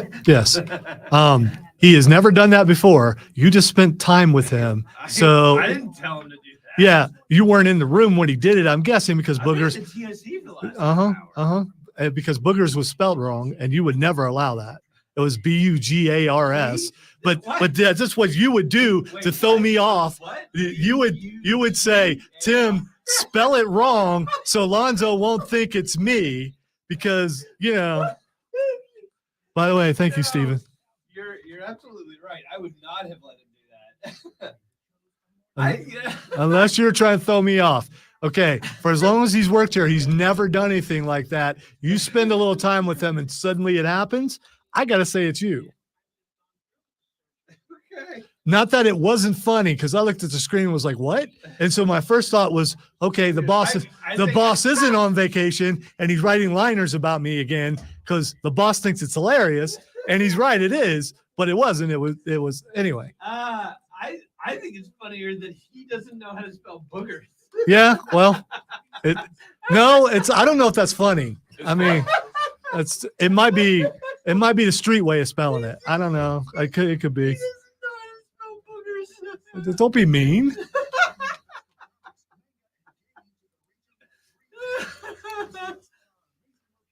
But I'm gonna leave it that way because it will bother someone in the afternoon that a card has been used that way. Hopefully they complain to engineering. Chris with a high-pitched laugh. I think the last part of his laughter is acting. The last part is acting because he's a IMDb credited actor. That's funny. Yeah. So anyway, you guys are laughing at home. Someone put up on the screen a cart number that said Lonzo eats boogers. Wait, how is it spelled? Bugars. Yeah. Boogars. It's French. Les Boogars. Oh, that's funny. I laughed harder at the fact that he doesn't know how to spell boogers than that he bothered to do that at all. Hey, well, he's a little bit busy, and it's Tim. Yeah, but Chris had him do it. Yeah, I had him do it. Chris had to go help him get them in, so he was in there. He was having trouble with the wide order. Oh, it was his formatting, and when he was exporting stuff from Audition, it was in the wrong format, and it wouldn't import. And so he asked me for help. It was like, oh yeah, it's gonna be this and this and this. And I guess I don't know, to test it, he started putting random stuff. Mm-hmm. Yeah. You had nothing to do with it at all. I did not tell him to do that. All right. All right, so I'm gonna have to go have a talk with him about how improper labeling of carts.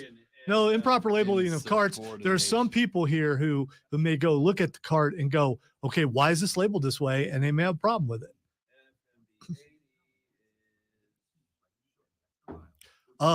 Yeah. God, what are you Chris. doing? You're gonna have to leave the room. Be a I mean, professional. you're gonna have to go. No, really, go. I expect leave. better language. Leave because You kiss your mother without mouth. Yeah, gosh. I apologize. I apologize, stream. I apologize. Well played. A lot of things you're hearing right now that, I'm sorry.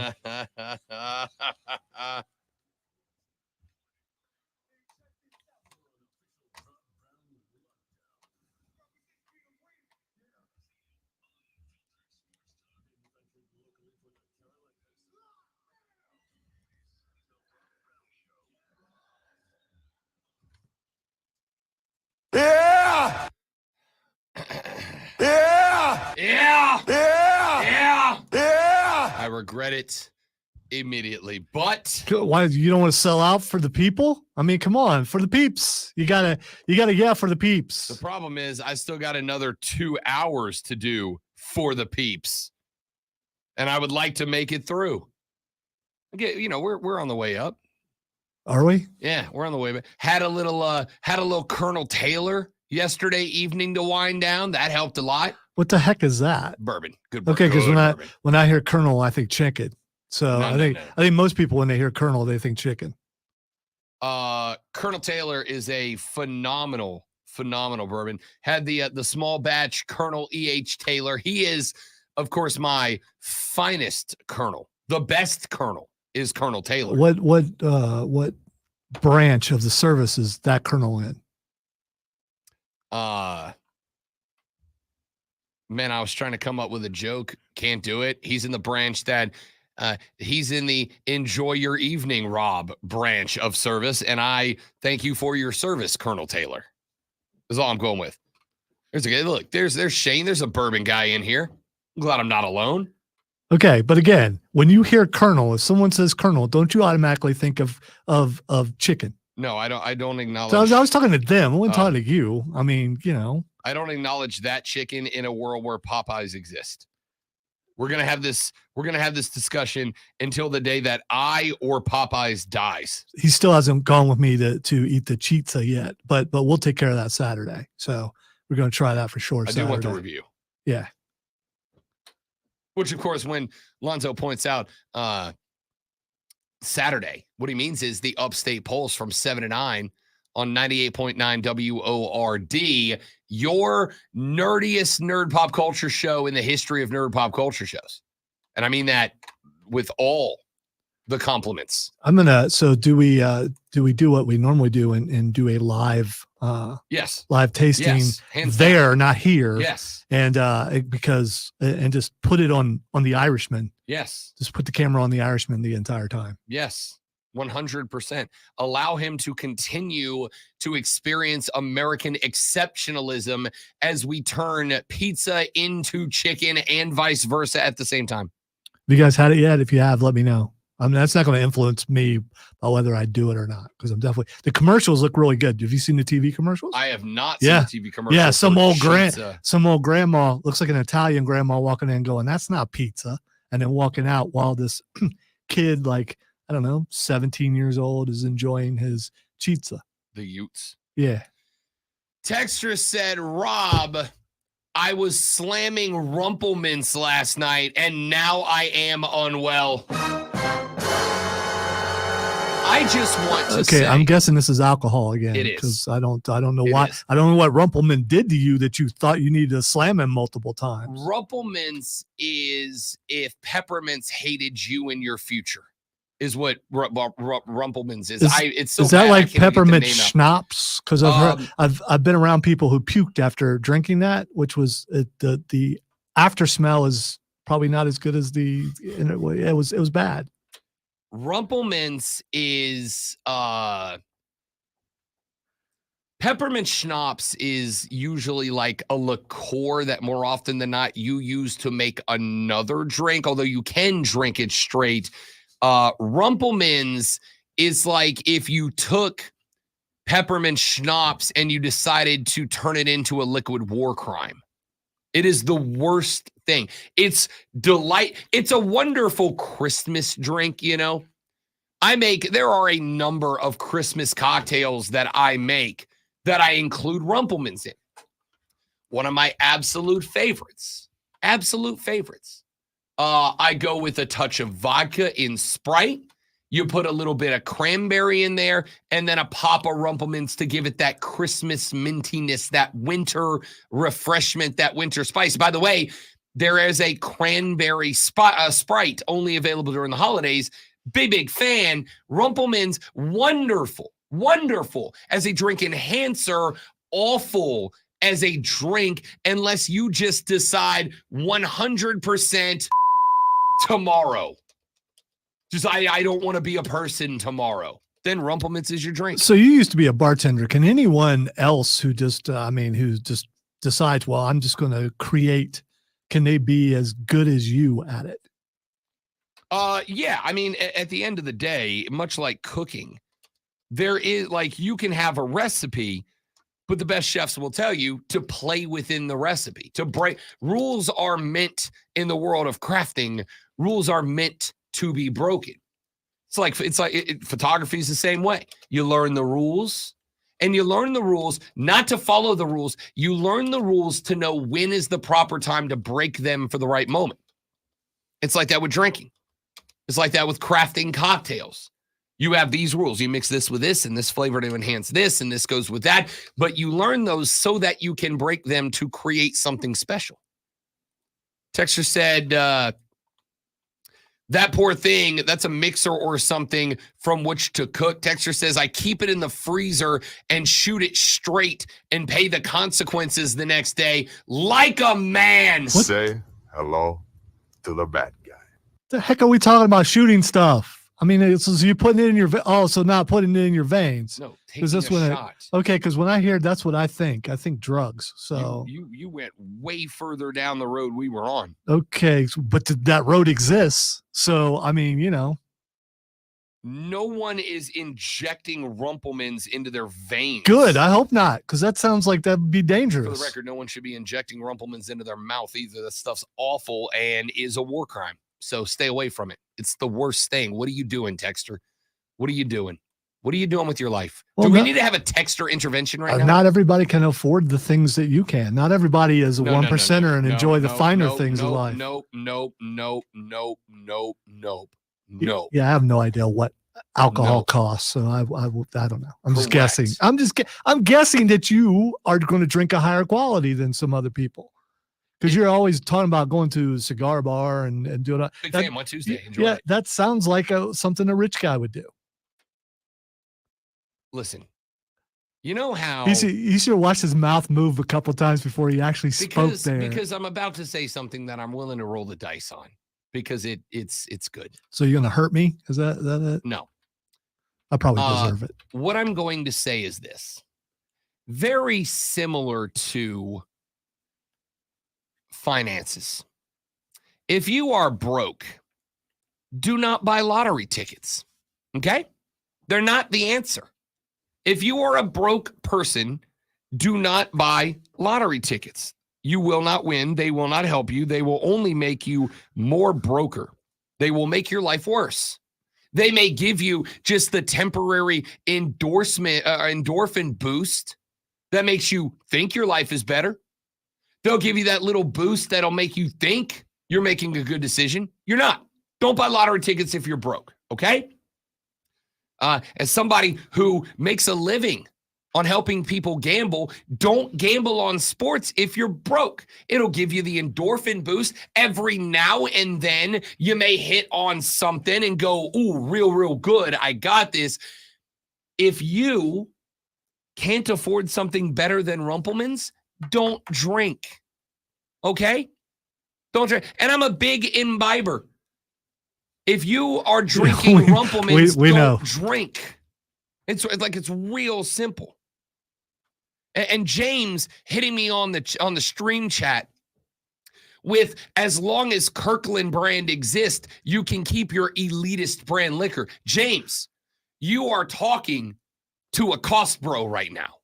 I am very much Team Costco. In fact, on the liquor cabinet shelf at the Casa de Love right now, you will find not only a giant bottle of Kirkland brand vodka, not only a giant bottle of Kirkland brand rum, you will also find a bottle of the Kirkland brand vodka. Now, bourbon. Now, that's my mixing bourbon. That's not my put it over ice and enjoy the evening bourbon. That's I'm putting this bourbon in Coke bourbon, but it's fine.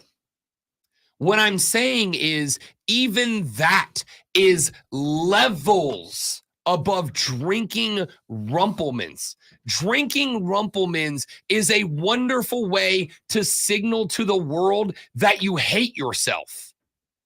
That's it. Even the texter that started this conversation by texting in and saying, I drank Rumplemans last night, acknowledged that there is a price to be paid the next day.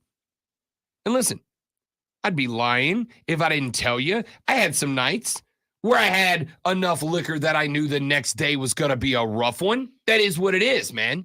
It happens to the best of us. What I'm saying is, if you're going to give yourself a hangover, if you know that you're going to drink to a spot that the next day's going to suck, do it with something higher quality than Rumplemans. So how many bits of Rumplemans did you have to intake before you realized that was bad? Bits of Rumplemans? Dude, again, It's a drink. I don't know what the qualities of. You can have a bit of a drink, can't you? Bits of Rumplemans. Can you have a bit of a drink? The answer is listen, Rumplemans. So once you drunk the whole bottle, you realized that it was not good. Much like Goldschlager, another beverage I put into the same category. It's fine when you have it the first time or somebody gives you a shot. You're like, all right, it's like drinking liquid toothpaste, but I can get through it. It's not bad. And then everybody that drinks eventually ties one on one night. Because it's one of those things that you're fine. I'm not fine. Everybody has one, and they theoretically end up stealing a mattress out of one of their fraternity brothers' rooms, dragging it out on the front porch of the fraternity house, and sleeping out in the yard in their boxers in front of a football game. Theoretically, that's what Goldschlager and Rumplemans would make you do. All right? Don't drink that stuff. Do better, Texter. I believe in you. Do better. Texter said, that Texter completely derailed the show with an entire segment of Rumplemans discussion. Ladies and gentlemen, I am here providing a public service announcement, okay? I am here trying to make your life better. And the better is, if you're drinking Rumplemans, then stop. Stop. Stop. Texas said, don't tell me what to do with my lottery tickets. I will hit one day. I'm either going to win the lottery or I'm going to eventually hit that 15-leg parlay. Hey, remember me because I'm not being critical of you. You spend your money however you want. So if you hit the lottery, give me the money and just dog Rob and say, see, this is what you get for your words of advice, mister. Well, I'll tell you know a lot of people. How many lottery winners you know? I'm going to bet the answer is if I put the over under at 0.5. I know that every listener out there has won the lottery of life because you can hear my voice right now. Okay. Texter said, and I don't know if there's many worse experiences than trying to coach 5-year-olds in sports on a Rumpleman's hangover. That's specific, man. That's a guy who has been to war. Yeah, no, don't do that. I mean, come on. Stop it. That's a guy who has lived it. Texter said, I'm Rumpleman's guy, and I made it to work only 15 minutes late. Let's go. I like that. That a boy. I am proud of you. If you can power through a Rumpleman's hangover and miss 15 minutes of work in the process, you clearly have gotten this down to an art. You have clearly gotten this down to a science. And I want you to know I respect that. And the last text said, poor thing. What I want to know is where's Ray? I mean, because he should be complaining about stick to sports. Yeah. But I guess if you talk alcohol, that's okay. That's the one topic aside from sports that you can talk about, and it's okay, apparently. Texter said, Rob, AA anyone? No. All right, listen. First, you have to say you have a problem before you can go to a place. No, first you have to have a problem. Some of us are very good at it, all right? Now, I will argue that if you're popping down enough Rumplemans on a Wednesday night that it's making you late for work, it might be worth a discussion point. But Robbie B can knock back a couple of fingers of bourbon on a Thursday and be just fine. Not only just fine, be better off for it. All right, we got to stop. Welcome to your bourbon breakfast with Rob Brown. I'll tell you right now. Hashtag Team Mimosas. Knocked back a couple of mimosas at brunch last week. Undefeated. Remains undefeated. All right. We got sports. We got to get to the sports now. All right. We got some stuff we need to get to. Gamecocks 70-68 thriller over the Colt last night. Michi and the gang got. See, this is what I said. Remember a couple of games ago after the L2 LSU, a game that I told you going in, I was very concerned about this team for. After the L to LSU, I said, here's your problem. I felt the same way about the Auburn game, by the way. The difference is Auburn, despite their loss to Tennessee last night, a very good basketball team. Like a top 5 seed Auburn Tiger basketball team. My concern was that the identity of this South Carolina basketball team maybe got lost. I thought they might have, and listen, deservedly so, everybody's talking about the Gamecocks, okay? Go to any basketball writer, and at some point over the last 3 weeks, they put out a most pleasant surprises and most disappointing disappointments list. And the Gamecocks were on everybody's pleasant surprise blog. Why wouldn't they be? Team was predicted to be the last ranked team in the SEC. Instead, they were one of the first teams to be declared a lock out of a pretty good Southeastern Conference basketball unit. They are a pleasant surprise. But they got there because they built an identity for their offense. Their identity was, we worked through Michi, and once you start to try to take that guy away from us, we're going to work it to Michi, and then he's going to go elsewhere with the rock. Last night, 6 seconds left. Michi Johnson brings the ball off the left-hand side, and go watch the replay. Go watch the replay of that game winner from Zach Davies. Go watch the replay, because what you're going to notice is that A&M had a man under the basket, a man out on the wing, a man on one elbow, a man on the other elbow, and then they had a floating help defender around the middle. They almost were playing like a 2-1-2. Michi came up the left-hand side of the offense, right-hand side of the defense, and drove past the three-point line. When he did, the defender on that elbow played him to the side to take away a shooting angle. The defender down on the baseline stayed put so that he couldn't dish out for the three, and the defender under the basket came out to attack Michi. And when the defender under the basket came out to attack Michi, Zach Davies ended up by himself on the other block. Michi went up. He went under with the little hit pass. Zach went up, laid it off the glass. It was, and I don't know, I mean, they did not have a timeout off the inbound. So this was not a drawn-up play. This was this team making this. They knew what they wanted to do here. They knew what the game plan in this situation was. They knew how they wanted to handle this.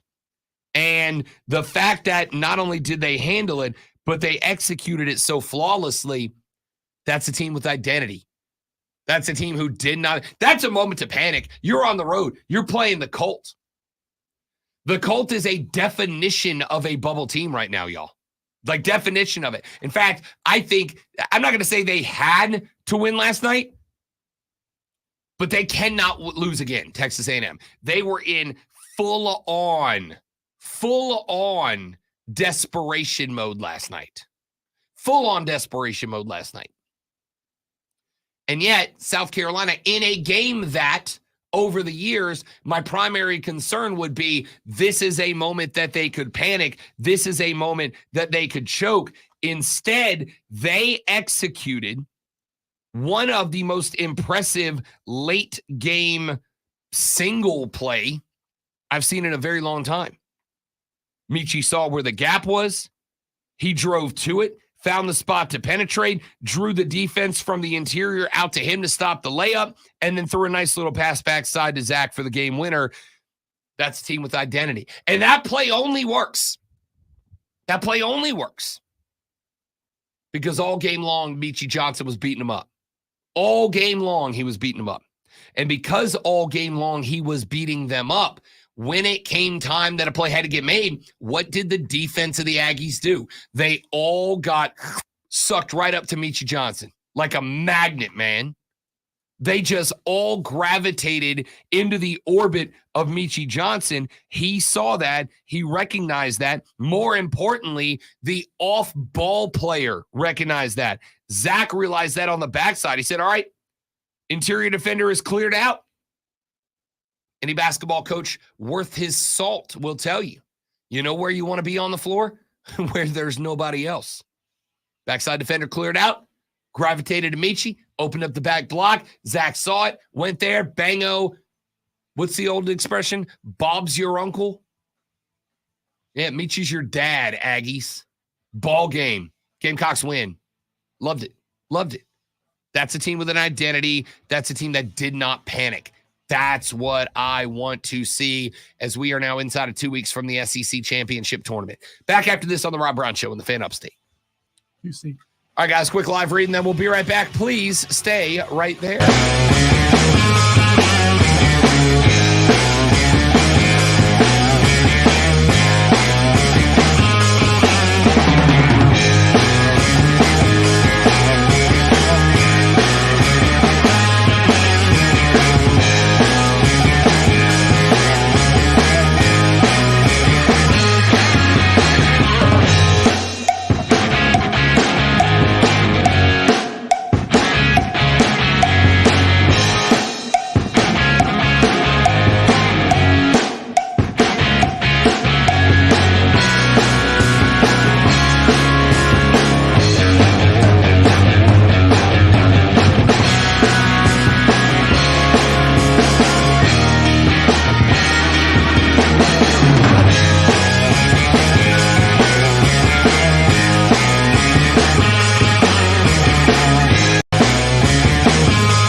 wrestling and go ahead and officially say that working professional wrestling on its grandest stage would be the dream job.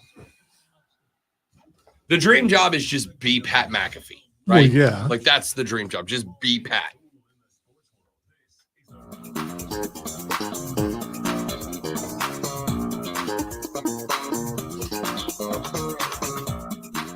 For those of you that are checking in right now and asking me, hey, Rob Brown, where is Rashad Beard, the host of the Panther Nation podcast that joins the show every Thursday at this time to talk Carolina Panther football? Your answer, ladies and gentlemen, is that Rashad had a meeting with Q today to get his most up-to-date gadgets for his next spy mission.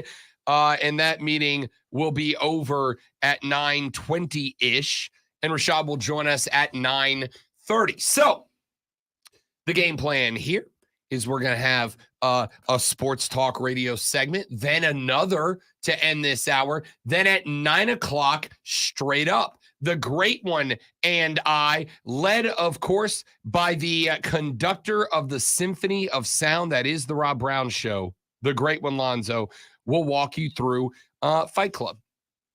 And why wouldn't we? Of course, because what a week of professional wrestling we have had and do have coming up. We had Elimination Chamber this past weekend. It has set up a couple of WrestleMania matches. We have Monday Night Raw, where some rivalries have continued. Then we had NXT this week. We had AEW Dynamite last week, the go-home show, kind of, for the most part, for this weekend's AEW pay-per-view taking place up in Greensboro, North Carolina, where the icon Sting will have his last match. And Lonzo informed me this AM that we will be making predictions on this. Hopefully it's more difficult than it was this past weekend because it was just straight chalk for the Elimination Chamber. And Rob Brown not only went perfect on the card, but has once again staved off the Nerf wall punishment. I will look to do it again as I remain the Bill Goldberg circa Nitro era of wrestling predictions here on our two lovely stations. I will tell you that, number one, I did not watch Dynamite yet. So that's going to be interesting because the only things I've seen from last night's show are the things that have been spoiled on social media, including Rick's big moment. And number two, this show, I feel like, and because it is a pay-per-view and Sting's last match, maybe I'm getting out of turn here. This kind of feels like it's going to be like an old regional territorial show, right? This kind of has vibes of like a show that, even though he's not that guy anymore, it feels like an old school show that Sting and Ric Flair would be on. It's a very important show. Very important show. So we will do that at 9 o'clock. Then we'll have a quick segment at 9:20-ish. And the great Rashad Beard will join us at 9:30 to talk Carolina Panther football, including these report cards with us. Looking forward to having Rashad join the show later on. But we do have some other stuff that we need to get to on the radio broadcast today. What does, we have talked a little bit about Major League Baseball and the fact that at this point, the conversation is not if Major League Baseball will expand to 32 teams. The question now is, when will Major League Baseball extend to 32 teams? It's gonna happen. That's not even a prediction. That's just a statement of fact at this point.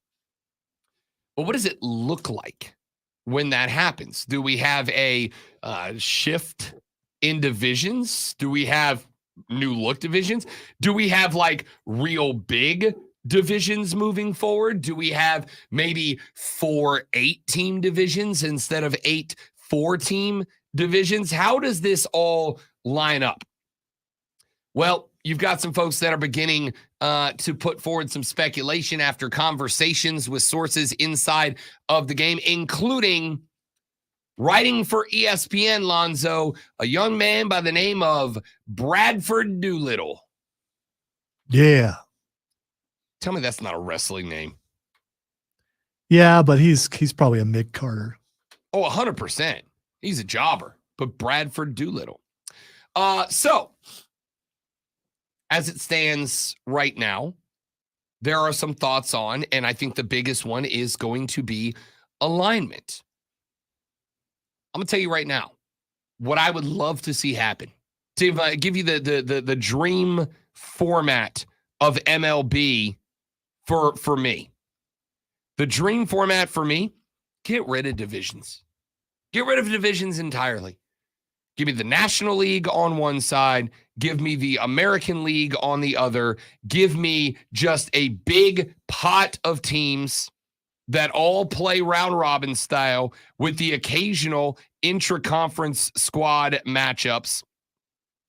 And let's pick the best 8 teams from both sides to go to the playoffs. What about rivalries? You'll get rid of rivalries. They won't. You still have them. Cubs Cards ain't going nowhere.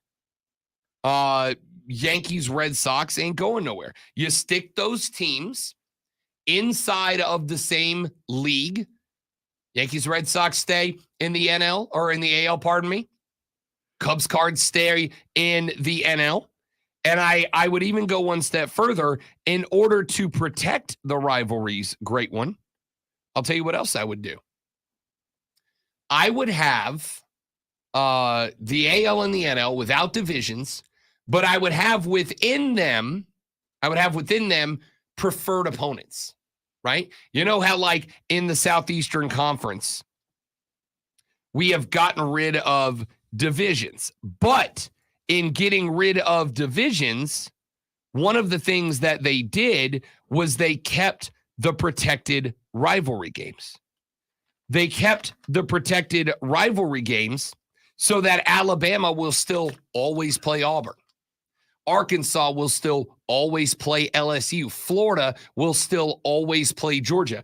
I would do the same thing in Major League Baseball. Now, I will say that there are good rivalries in Major League Baseball, though I don't think outside of a couple of them that those rivalries are necessarily as notorious or well-known or as impactful or as, sorry to say it, important as they are in like college football or maybe even the NFL. Maybe even the NFL. But there are a few that I would like to see protected. I would like to see Braves Phillies protected. I would like to see Braves Mets protected. So I think you could come up with something that would create a world in which there are no divisions. I get all of the NL teams on one side. I get all of the AL teams on the other side. These teams are, by and large, just stacked top to bottom. And at the end of the year, the top 8 teams from one side and the top 8 teams from the other are seeded against each other. I'm getting rid of the play-in game. And I'm going round one, unless you want to do buys, right? If you want to do buys, you could either increase or decrease. You could go 6 from both sides. That gives you 12 of 32. I am also, and I'm having this similar conversation right now. I'm having a similar thought in my head with the discussion that is surrounding expanding the college basketball national championship tournament. Everybody's talking about taking this thing up to 68 games. And maybe I'm just being an old man here. Lonzo, I don't want 68 teams in the tournament. I still want the tournament to feel as if making the tournament in and of itself is an accomplishment. Well, technically with the play-ins, isn't it already? It's already 68.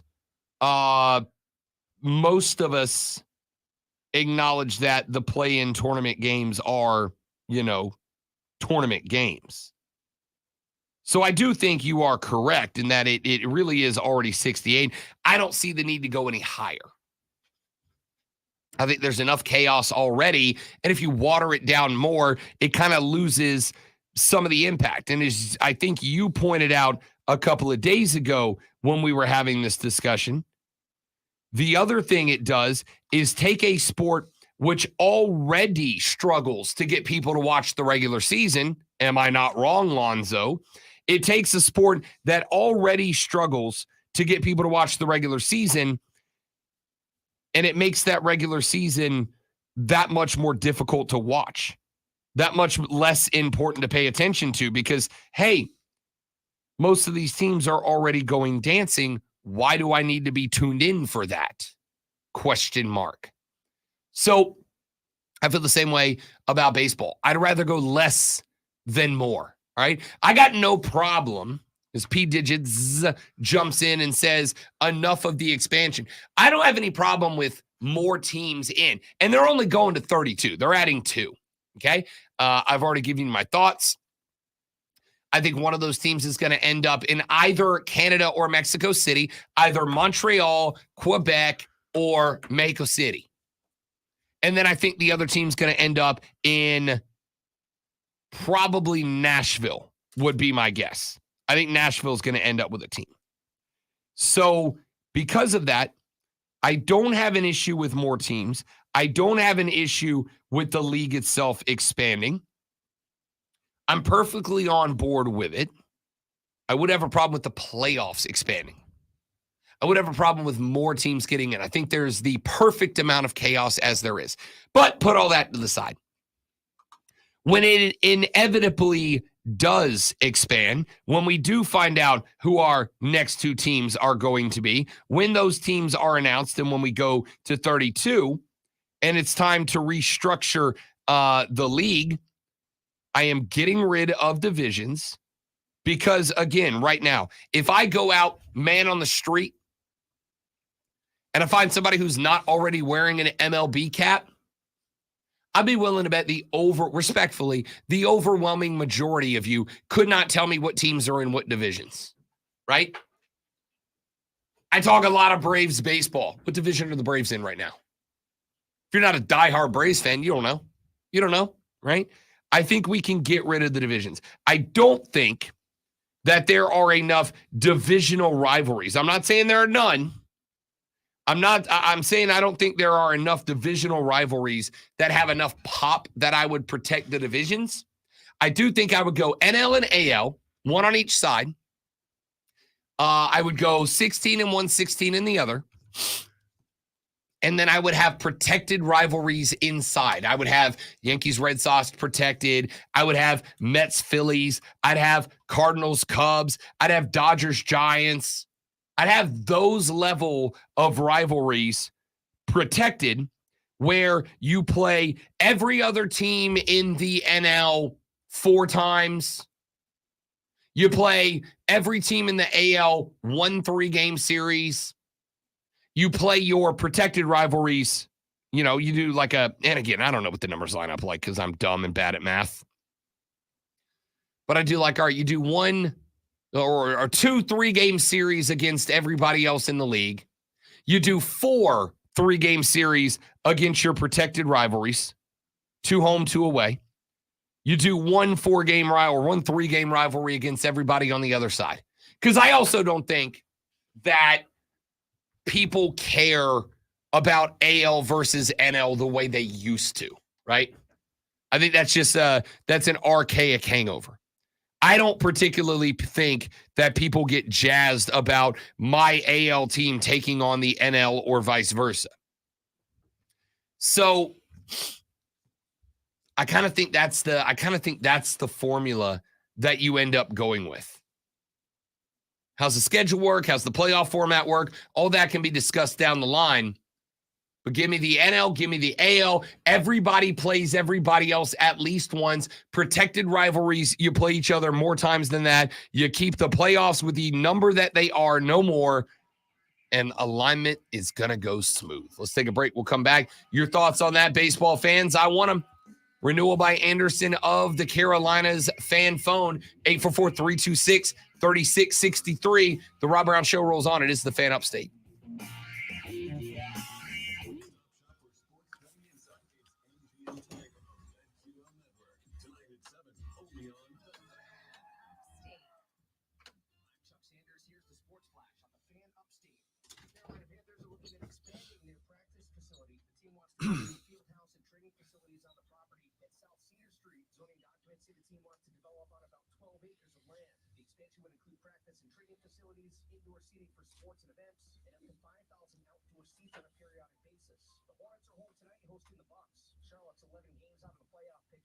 The Bucks beat the Hornets by like 50 the other night. It was bad.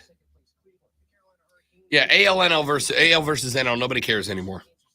I think it used to matter. I don't think it does anymore.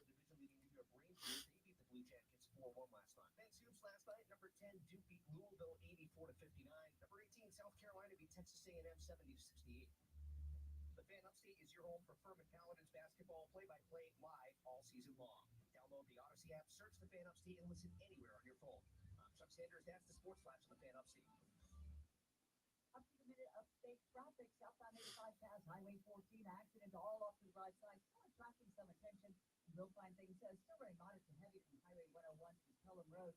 Heading into downtown Greenville, no big problems. Moderate traffic volumes for the most part along 29, 123, and 276.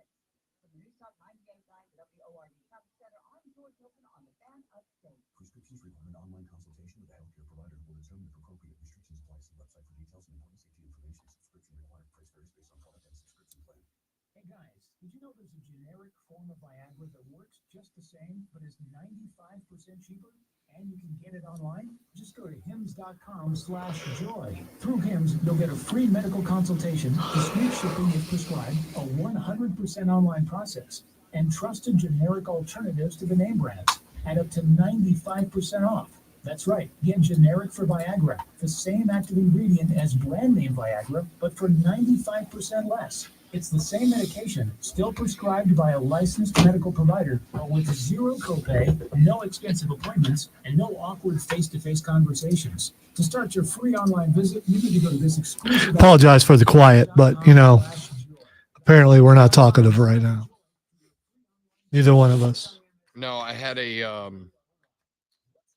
scheduling thing. I was supposed to go meet the Triumph to help them with some stuff at 10, but they just changed it to noon. But I'm doing a interview on BetQL at noon, so now I'm trying to move the Triumph. I hate being a professional, dudes. It's having 37 jobs is difficult sometimes. It is the worst thing.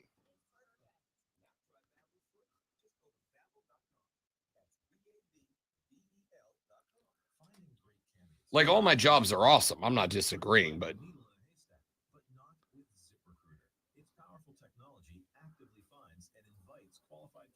to apply to your job. So while other companies might deliver a lot of hay, ZipRecruiter finds you the needle in the haystack. See why 4 out of 5 employers who post a job on ZipRecruiter get a quality candidate within the first day. Try ZipRecruiter for free at ZipRecruiter.com/free. That's ZipRecruiter.com/free.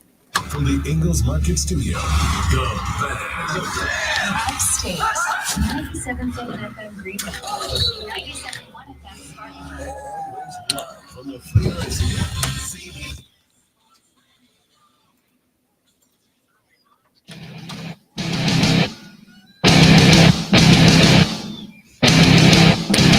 all right, I want to get to some NFL here in just mere moments from now on the Rob Brown Show and the Fan Upstate. Rob Alonso with you.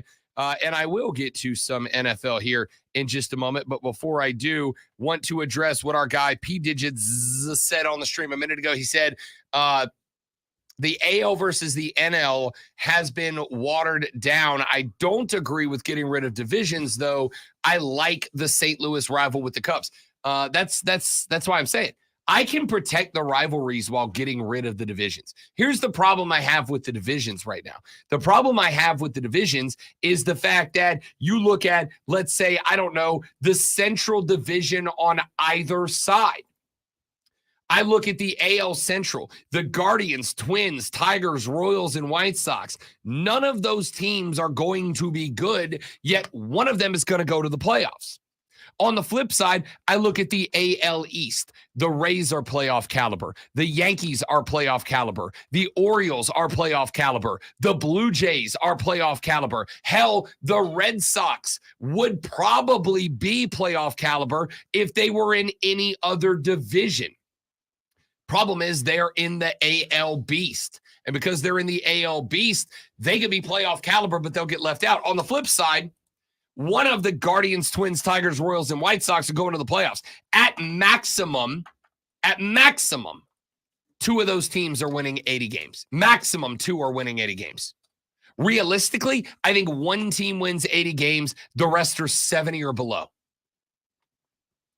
It's a bad division. Over on the NL side, the Central is the Cardinals, Cubs, Brewers, Pirates, and Reds. The Cubs got Cody Bellinger back. That's big. That's big. That's a big pickup. I don't think the Cubs got good enough. The Brewers are always like a 500 team.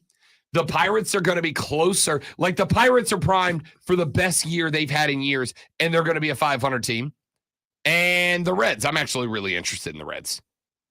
I think the Reds are going to be really compelling this year. Point is, I look at the East, the Phillies, the Mets, the Braves, the Marlins, all playoff caliber teams. I look at the West, the Giants, the Dodgers, the Padres, the Diamondbacks, all playoff caliber teams. But we're going to have to give a playoff seed to one of the teams out of the Central on both sides. If I got rid of divisions, legitimately, if I got rid of divisions, and we just went, let's look at the American League.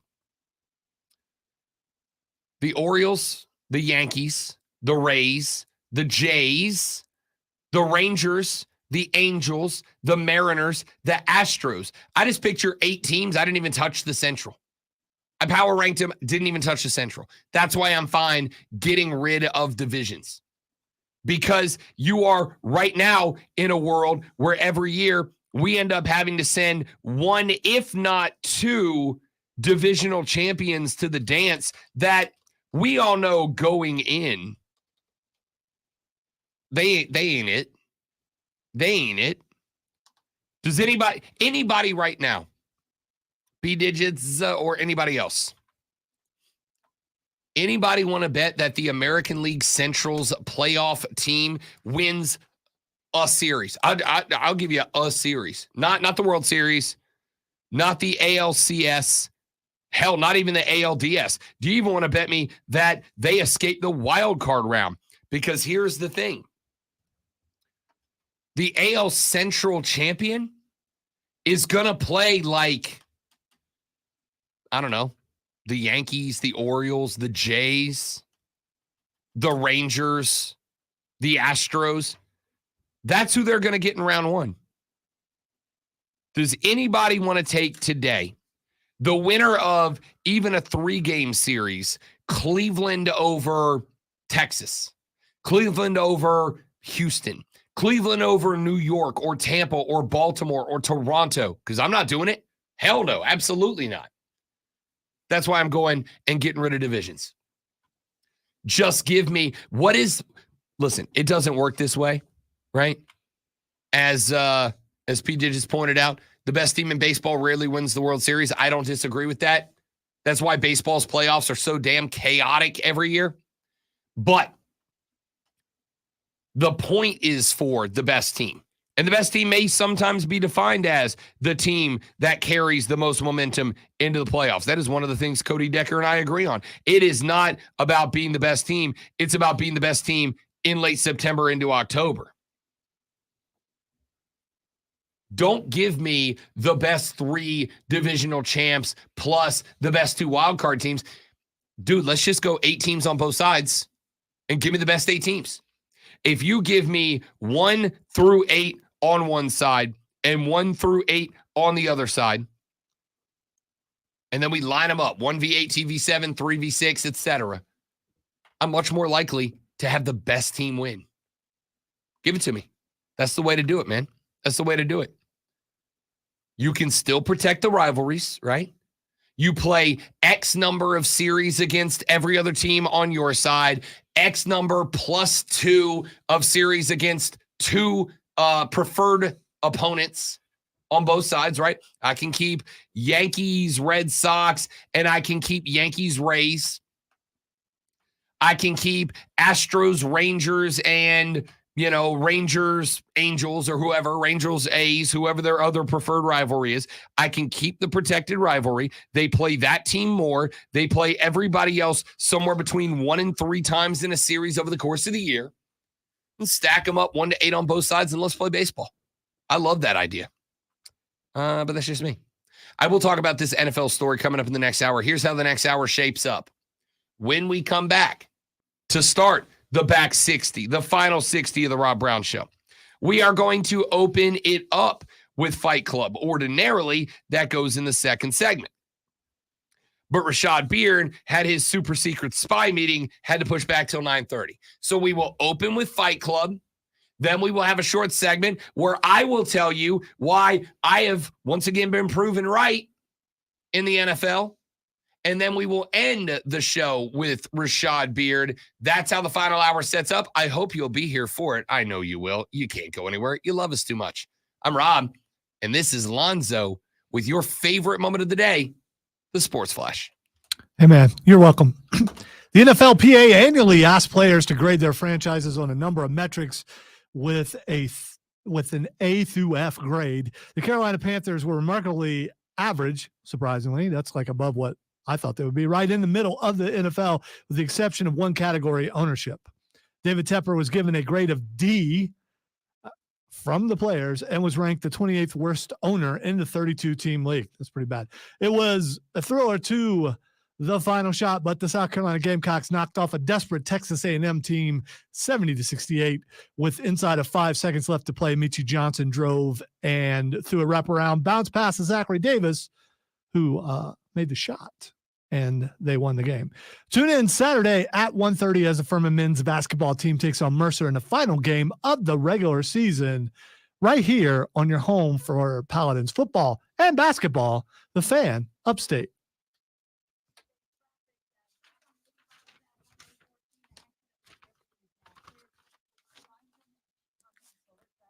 Buckets.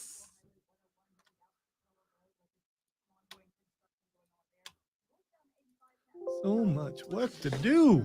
So much work to do.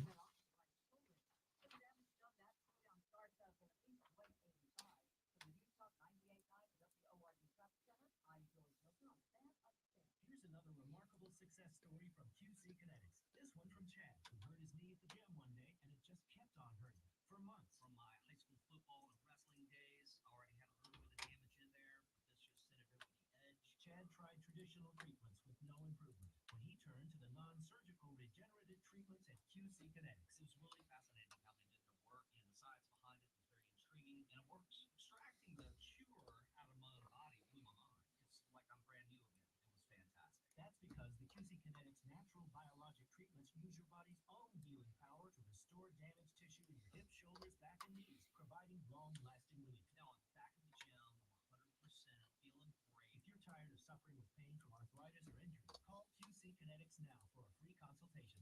Call QC Kinetics, 864-448-3772. That's 864-448-3772. 864-448-3772.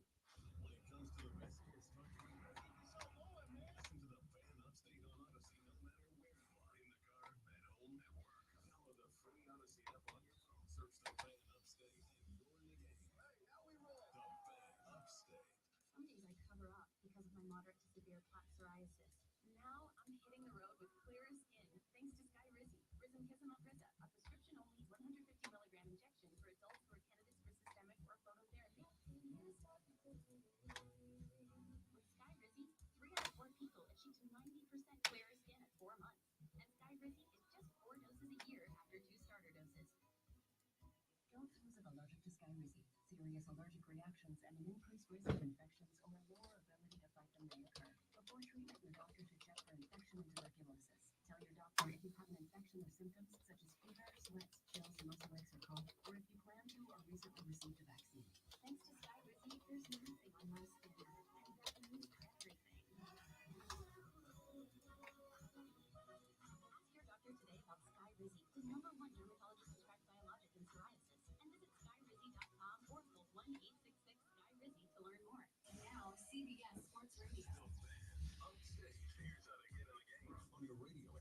FM in Greenville, 97.1 FM in Spartanburg. Listen on your phone. Download the Odyssey app and search The Fan Upstate.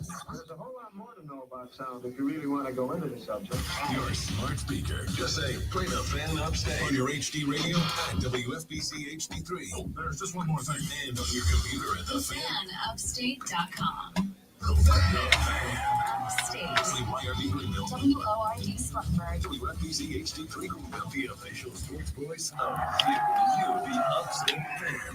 CBS Sports Radio is live from the freelance here. I just don't think he's good at My style is impetuous, my script is impregnable. Not just ferocious, I want your heart, I want you to chew. I'd like to take this chance to apologize to absolutely nobody.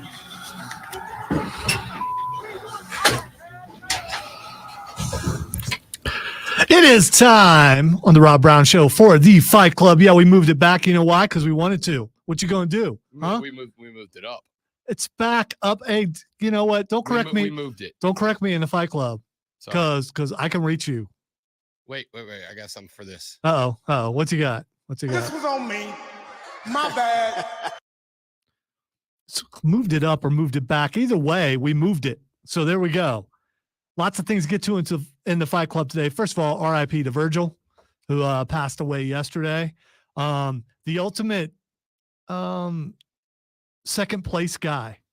I mean, how many times did Virgil actually win? Not enough, though. I will say him finally putting the $1 million belt upside the head of the $1 Million Man was cathartic, I think, for all of us. Definitely. And, his career never went where it could have possibly gone, but he has, stayed in relevant in some ways because you see him, you know who he is. I mean, I guess that's what fame is. Something. It definitely is. All right. We have AEW Revolution coming up this weekend. Before we get there, though, let's talk a little WWE. Who will be Gunther's opponent at WrestleMania? Will it be Dirty Dom, or will it be Pat McAfee, or will it be a three-way? What do you want to see? Our friend Gunther, who sat right over there. Yeah.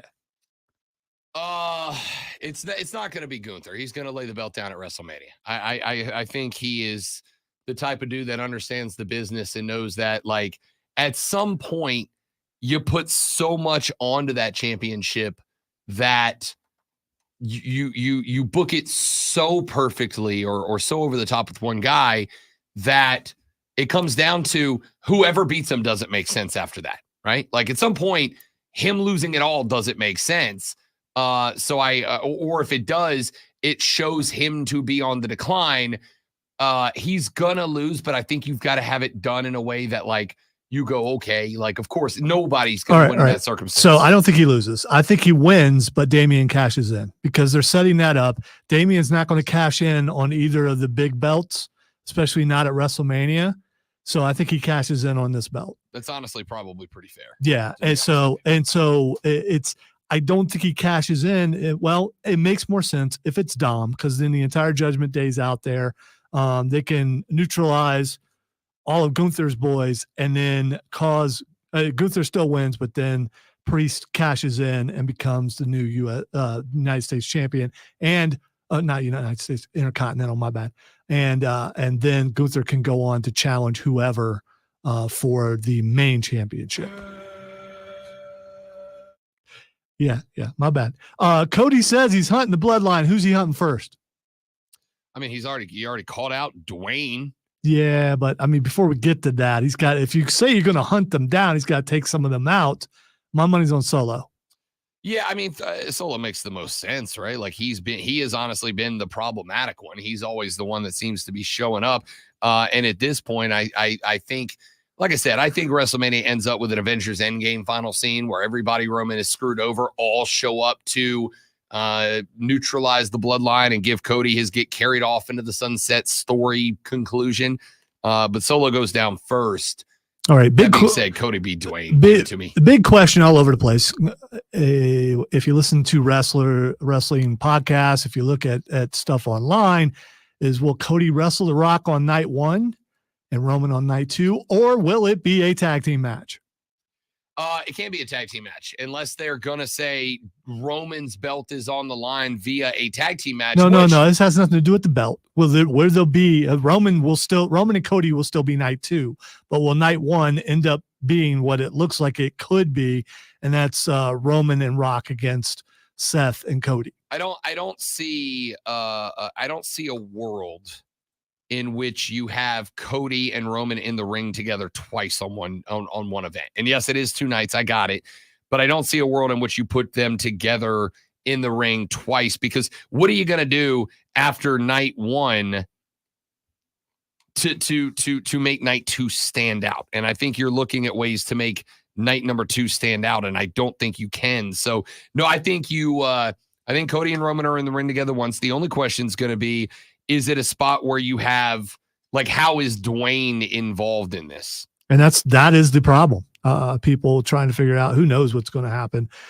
I'm going to give Rob the opportunity, I don't know that he will, to give Nia Jax credit for that amazing match against his girl at Elimination Chamber. First off, she's our girl. That's mommy. All right. She's everybody's girl. No, she's not. I am going to say Nia Jax has dramatically improved, and she deserves credit for it. There were still some spots. There were still some issues, like not clearing the monitors off the table before you drop Rhea's spine first onto them. That is always priority number 1, is protecting the person taking the bump. And in that moment, she didn't do it. But as a wrestler top to bottom, yes, she looked dramatically better than she has in years gone by, and I will give her flowers for that. All right, so while we were on the air, this was released, or it was released earlier, Riddle was with Ariel Helwani, and he said that he was busted for cocaine at a strip club and was busted several times for cocaine, and that's why he's no longer with the WWE. Yeah, that'll do it, Matt. Also put out there, I just saw this a second ago, that the day their divorce was final, his son called and asked why his football coach was sleeping over at their house. Ooh. Yeah, I mean, so I'm going to have to go. Hello to the back. Yeah, I'm going to have to go watch that interview. Ooh. Now I got to watch that. It sounds very interesting. All right, last night on AEW.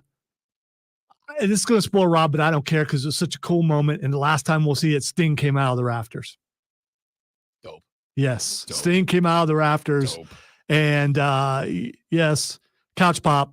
I'm just like, for sure. Like, oh my gosh. It did, because back in the day, that was so cool.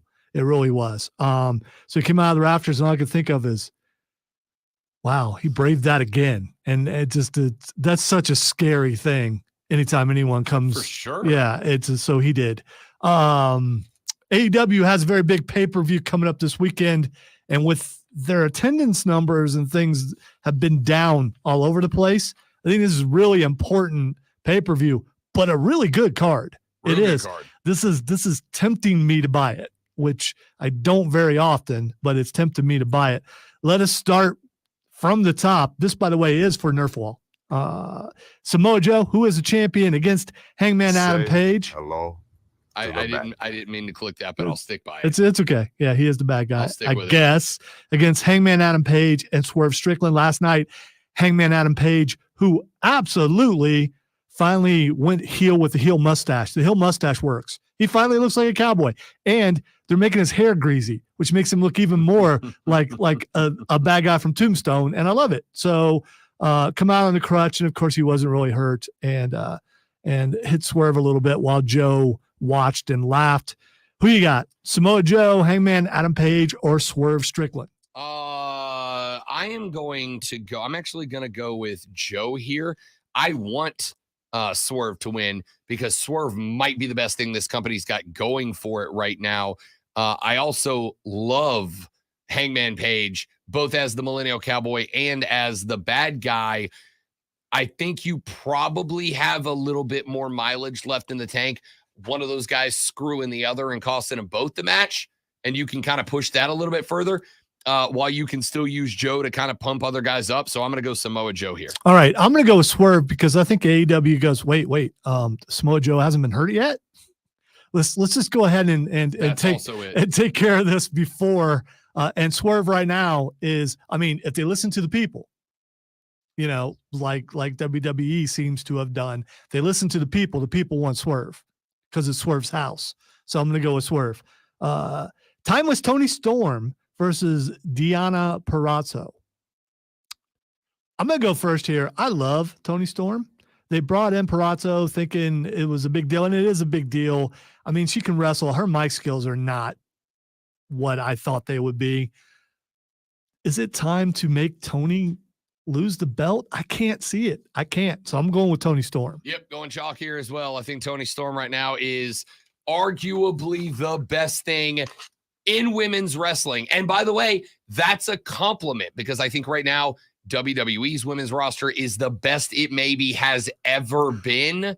And yet Tony Storm is a highlight every time the camera goes black and white. It's too early. Give me Timeless Tony here. And as far as the WWE's rosters, you throw in the NXT, the women in the NXT, man, it's getting stronger and stronger. All right, Orange Cassidy versus Roderick Strong for the International Championship.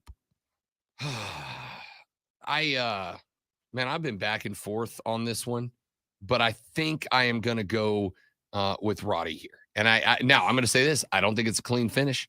I think Undisputed Kingdom's going to be involved in this. I love some Orange Cassidy. He's my guy. He's my dog. But I think Roddy's got too much help to overcome. Give me Roddy. Yeah, I'm also going to go with Roderick.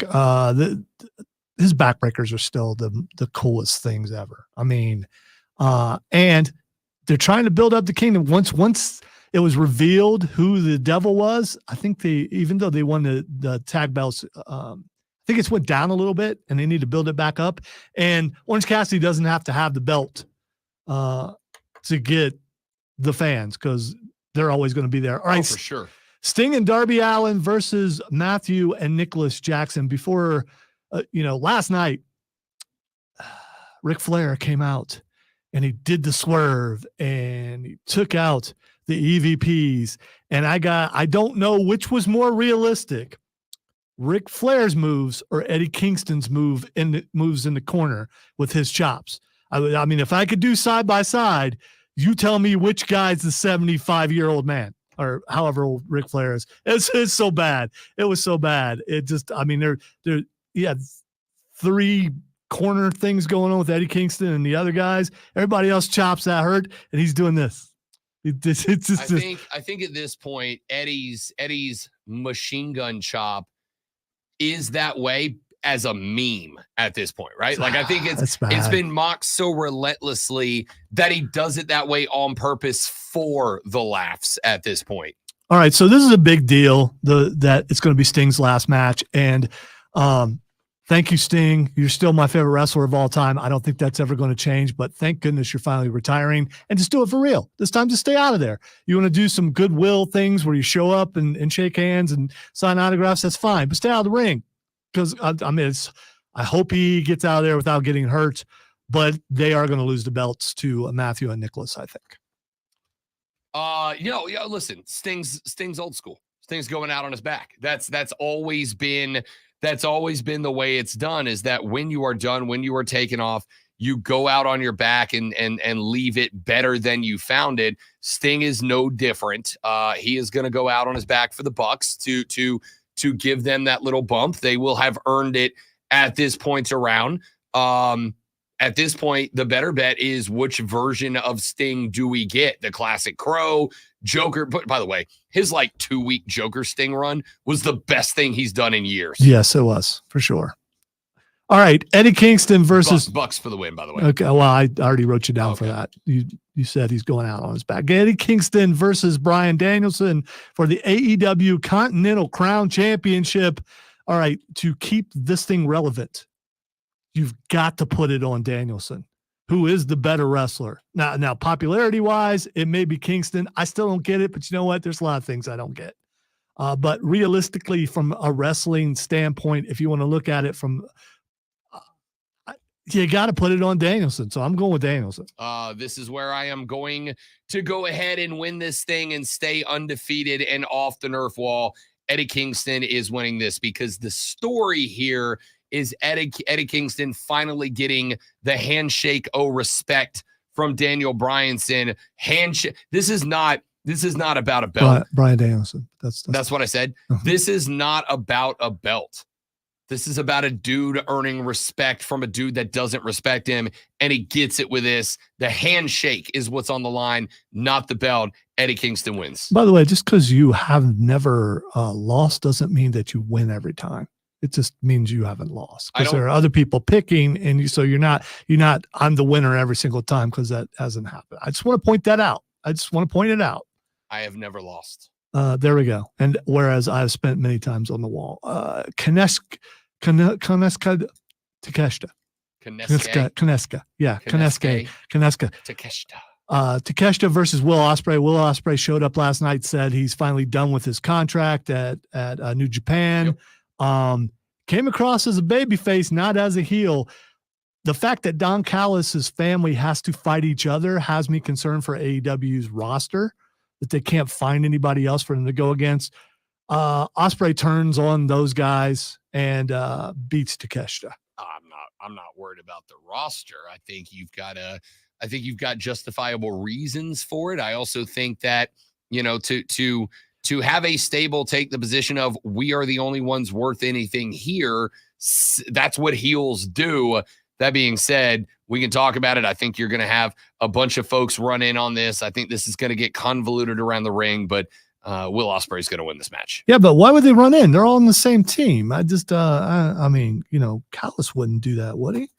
And by the way, no one can cut you with a tone like Rob Brown. Christian Cage versus Daniel Garcia for the AEW TNT Championship match. I would love to see Daniel Garcia dance his way to a victory, but the patriarchy is just too strong. I got to go with Christian Cage. Yep. Same here. Christian Cage is going to win this. And, the only question I have here is over under on dead dad jokes. Yeah, when Sting said the other day that his dad just passed away, I'm shocked. Christian Cage didn't come down from the rafters in that moment. I think Christian Cage probably knows that's probably the one guy he probably shouldn't do that to. Yeah. Not that he would have to do anything. Everybody else would. All right, there is a big match for the winner gets a shot at the title. Wardlow versus Powerhouse Hobbs versus Lance Archer, who we've had on this program. Friend of the show, Lance Archer. Versus Chris Jericho versus Hook versus Brian Cage versus two more wrestlers to be determined. Wardlow. Sure. Yeah, I'm going Wardlow. Sure. Is that who you're going? You said sure. Are you sure? Okay. I honestly, of all the matches we've talked about, this is the one I don't care about the most. Yeah, I agree. I'm at the point, I never thought I'd say this. Jericho, it's time for Jericho's last match. Agreed. I agree. I appreciate all he's done. The guy's been a dude. By the way, keep on rocking Jericho because Fozzie's pretty good. Yeah, go on tour, bro. Go on tour. All right. And finally, FTR versus the Blackpool Combat Club. Claudio and Moxley. They had a match last week, I think it was, or it might have been on Collision. I can't remember what it was on, but it went to that stupid dreaded time limit. And it was a tie.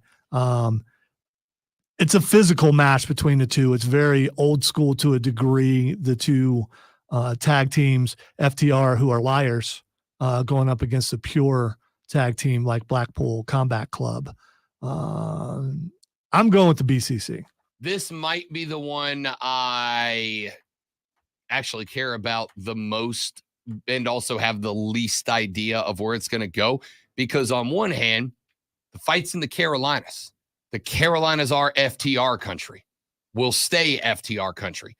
On the flip side, you've got the BCC who, I think this is the moment where the BCC for a hot moment was the biggest, baddest group of dudes. And then they just kind of, you had too much Moxley for a while there. Claudio became basically Moxley's second in command and wasn't really being Claudio. I think this is the moment that they have to get that back. So as much as I want FTR to win, I agree that BCC will. Wow. I didn't want you to agree with me, but okay. I don't want to agree with you. There we go. So that is AEW Revolution. Again, seriously considering buying that pay-per-view, and I don't normally do that. That's a good card, dude. Because WWE, I believe, has overshadowed AEW a bunch lately just because it's been really, really good. I actually don't disagree with you on that. I actually do not disagree with That's you. why I think this is very important. I actually don't disagree. I think right now WWE has been on a heater, and I think the problem that you're going to have is a problem that AEW will probably have forever, which is when you are club number 2. Anytime club number 1 does well, AEW could be doing the best work they've done ever right now, and it wouldn't matter because they just don't have the resources or attention to pimp it the way that WWE does. And it just so happens that WWE right now has going into WrestleMania and going into a numbered WrestleMania, like an important one, like a calendar WrestleMania, they're throwing the best they've had in a very long time. And one last thing, I want to say how happy I am to be on this show with Rob Brown, because we are able to talk about wrestling and have great guests like we did just a week ago today with R-Truth being on the show. What's up, man? And these are things even though I've been able to interview wrestlers on other shows, it was always just me.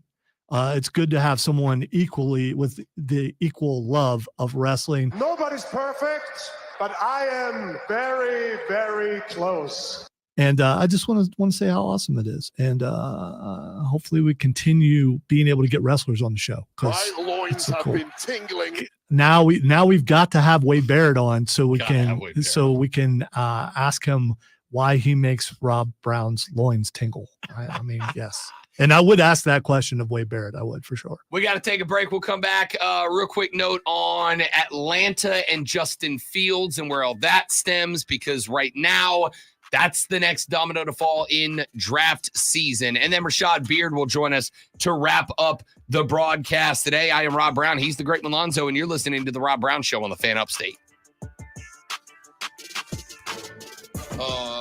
We will come back, probably get out at like 9:30 on the money. That'll give us 15 with Rashad. Okay. I have to tinkle. As do I, actually. Stay right there. We'll be right back, guys.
because of y'all All right, we got music. Rashad in the background. Rashad, we got to do. Well, actually, you know what? Let's just do him here, and then we'll come back for a short final segment. You don't tell me.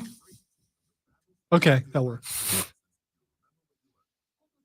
I mean, because he's here, you know. Yeah, He's exactly. here and we're here. I'm not trying to make. And we can do a thing because we're all like here. I'm not trying to make the illustrious Rashad Beard wait in the background like some kind of walk-on. What's up, dude? What's going on? How you doing, partner? Good.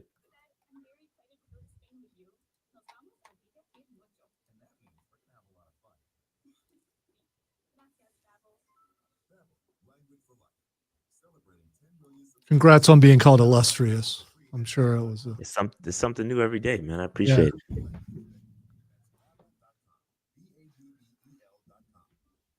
It's better than being called meh. I mean, you know, that's what he does when he looks at me every day. Meh. Stop being dramatic. I'm just trying to see if he was paying attention. Stop being dramatic. Like I care what he thinks. Nobody likes the drama queen. Don't let the hair fool you.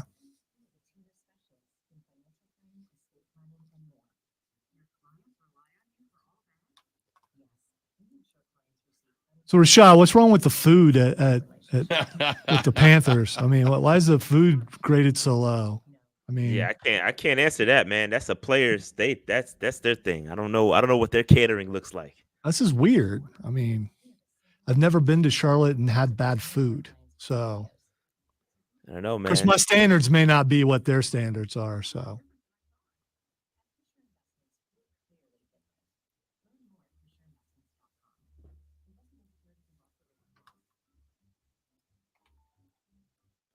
I am curious. I mean, I'm guessing they would do that in-house, right? That wouldn't be catered. They'd have their own chefs and things in there. Yeah, I assume so, because they've got chefs and stuff on game days. So I would assume that they would have their own thing. But I don't know. I don't know, man. Better chefs. I have no idea.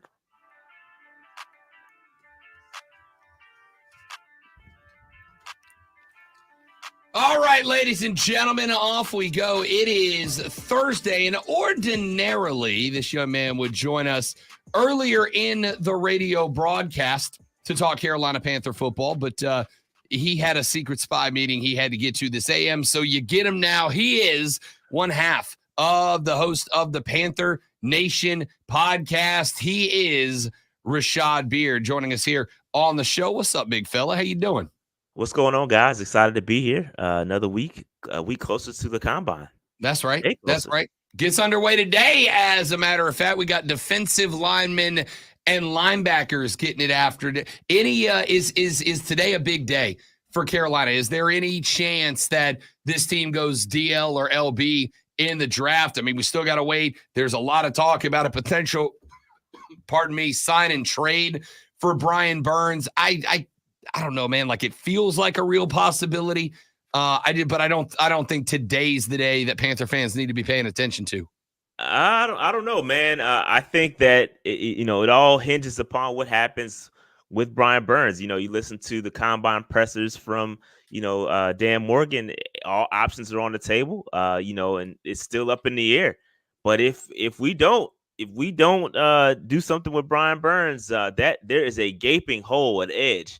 And so it could absolutely be in the cards at 33, considering, BPA, if you want to go BPA, and if all things are equal, like Dan Morgan said, they're going to go for need, right? And so I absolutely think, depending on, and even honestly, if we do keep Brian Burns, you still got an issue because you got some depth issues at edge. I mean, since Hassan Reddick has been gone, we've had a hole there. And we need to fill it. Like we've got issues, man. YGM on a contract year. He's a free agent. Marquise Haynes, free agent. So listen, I think edge rusher could absolutely be in the cards. We need to be paying attention today for sure. All right. So you started with a lot of this hinges on what Carolina does with Brian Burns. And it really depends on who you're talking to, who you're listening to. We have talked about the potential for a sign and trade or for a tag and trade with Brian Burns, that he's on the table. And listen, I think it depends on where you put your priority, right? I mean, to me, the ability to stock up on capital with Brian Burns and then try to go find a wide receiver or two, an offensive lineman or two to make Bryce's job easier kind of becomes a priority over an edge rusher, frankly, to me. Like, I think you've got to go all in on fixing the offense, which to me says if you can find a dance partner that's willing to load up your draft card with picks for him, a tag and trade might be the right way to go here. Yeah, all options are on the table, man. I think that's one way to look at it. I mean, if you can get a decent haul for Brian Burns, according to the word on the street back in a year or so ago, we had 2 first-round picks on the table, and we did not swap it with the Rams. You know what I mean? So at the end of the day, if you do get those picks, you got to knock it out the park with the picks, and that's the problem. That has been the problem with the Carolina Panthers. We traded Christian McCaffrey and did absolutely nothing with the picks. So we look foolish at the end of the day. You've got a proven a proven product in Brian Burns. Got to keep him around. We got to start keeping some of this talent. We've seen a couple guys walk out the door here recently. They've gone to other teams. They play well. And again, I just get, you get a little PTSD when you have these guys, you don't pay them, you trade them. They go somewhere else, they play well, and then we're sitting here with bum draft picks that do nothing. You know what I mean? So it's a little bit of PTSD, man. That's all. Listen, as a Saints fan who watched, I can't tell you how many players walk and then go be damn Pro Bowlers somewhere else. I get it. It stings. And I kind of wonder if the hesitation on Brian Burns doesn't sting from watching the success that DJ Moore had in Chicago, watching Christian McCaffrey playing for a Super Bowl, watching, frankly, watching Sam Darnold go somewhere else and be on a roster that had success this year. Like, I get it. I understand you don't want to see a franchise player, especially a guy that's got the love that Agent Zero has in Charlotte right now. But to me, man, and Dave Canellis kind of hinted in this a little bit during his press conference the other day in Indy, your priority has to be Bryce Young, and it has to be that offense. And even if it means you've got to get worse as a defense to get better on an offense, that's got to be the direction you go, in my opinion, man. So my question to you, though, is does handicapping the defense help Bryce Young any? Right? You've got to have a defense that can help, get the football back. You've got to have a solid. You can't just say we're gonna put. And I get your perspective 100%. You got to give Bryce Young offensive line. You got to give him, talented wide receivers. You got to give him a run game. I get all that, but you also can't have a Swiss cheese defense that has you constantly on the field. So I think there's a balance, right? I think you have to play and again, Evero has done a great job with his defenses. You go back to Denver, did a great job without a premier pass rusher.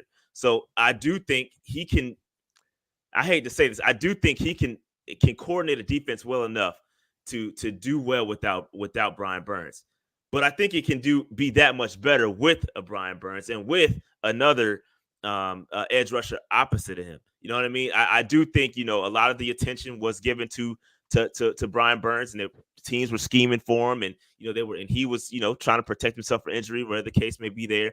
But I just don't know that, and I throw it back to you. I don't know that handicapping the defense does that help Bryce Young. So here's kind of the spot that here's the analogy I was coming up with while you were giving us your take there. This is a metaphor. I live in a perfectly fine house where everything works great all the time. But in my house, my metaphorical house here, I got a couple of things wrong. I need a new air conditioning unit. All right, my windows are busted. I got to replace some windows. My roof is leaking. I got to fix my roof.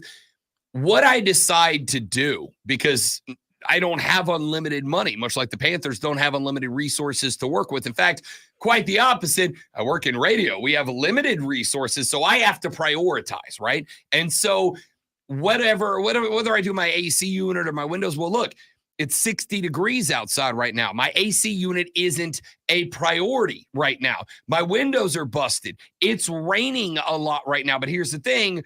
Rain comes in through the roof, and now the roof is molding. Now that's a health crisis.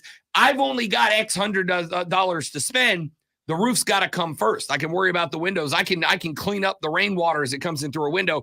I can't fix the roof, right? So to me, because I have limited resources, now I know that, yes, these other things have got to get done. And these other things make it easier to maintain. If everything's working, it's easier to maintain everything. My man, the roof's leaking right now. You've invested in that already.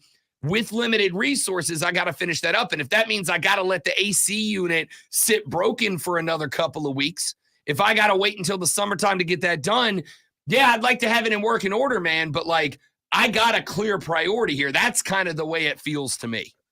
Yeah, and I think that is definitely. I think they got to find some balance, right? And the analogy is great. I think that's a great analogy. Sometimes you got to get a loan to get some of these issues fixed, and sometimes you got to bite the bullet. You know what I mean? So, I don't know that we got to find a way to keep Brian Burns, whether it's a tag, franchise tag, long term. You got to get something done with him. And I believe that Brian Burns is a bit frustrated with the Carolina Panthers, as he should, because they're dragging us along. But at the same time, the Carolina Panthers have to do what's best interest for the Carolina Panthers, right? And you have to play that game.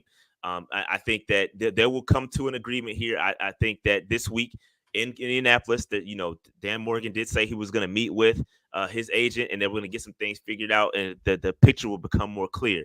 I think we're going to figure something out here, and I hope that we can keep Brian Burns. And we got a lot, like you said, our roof is leaking. The everything that you mentioned is happening with the Carolina Panthers, because not only do you have a Brian Burns, you have a Frankie Louvu you got to extend. You've got a Derek Brown, who, although is on a franchise, or a 5th-year option. You can go ahead and extend him to reduce the cap hit as well. So there's a lot going on with the Carolina Panthers. And all that said, it's a new regime, right? They've got a lot on their table right now. So they got a lot to figure out, and we'll see what they do.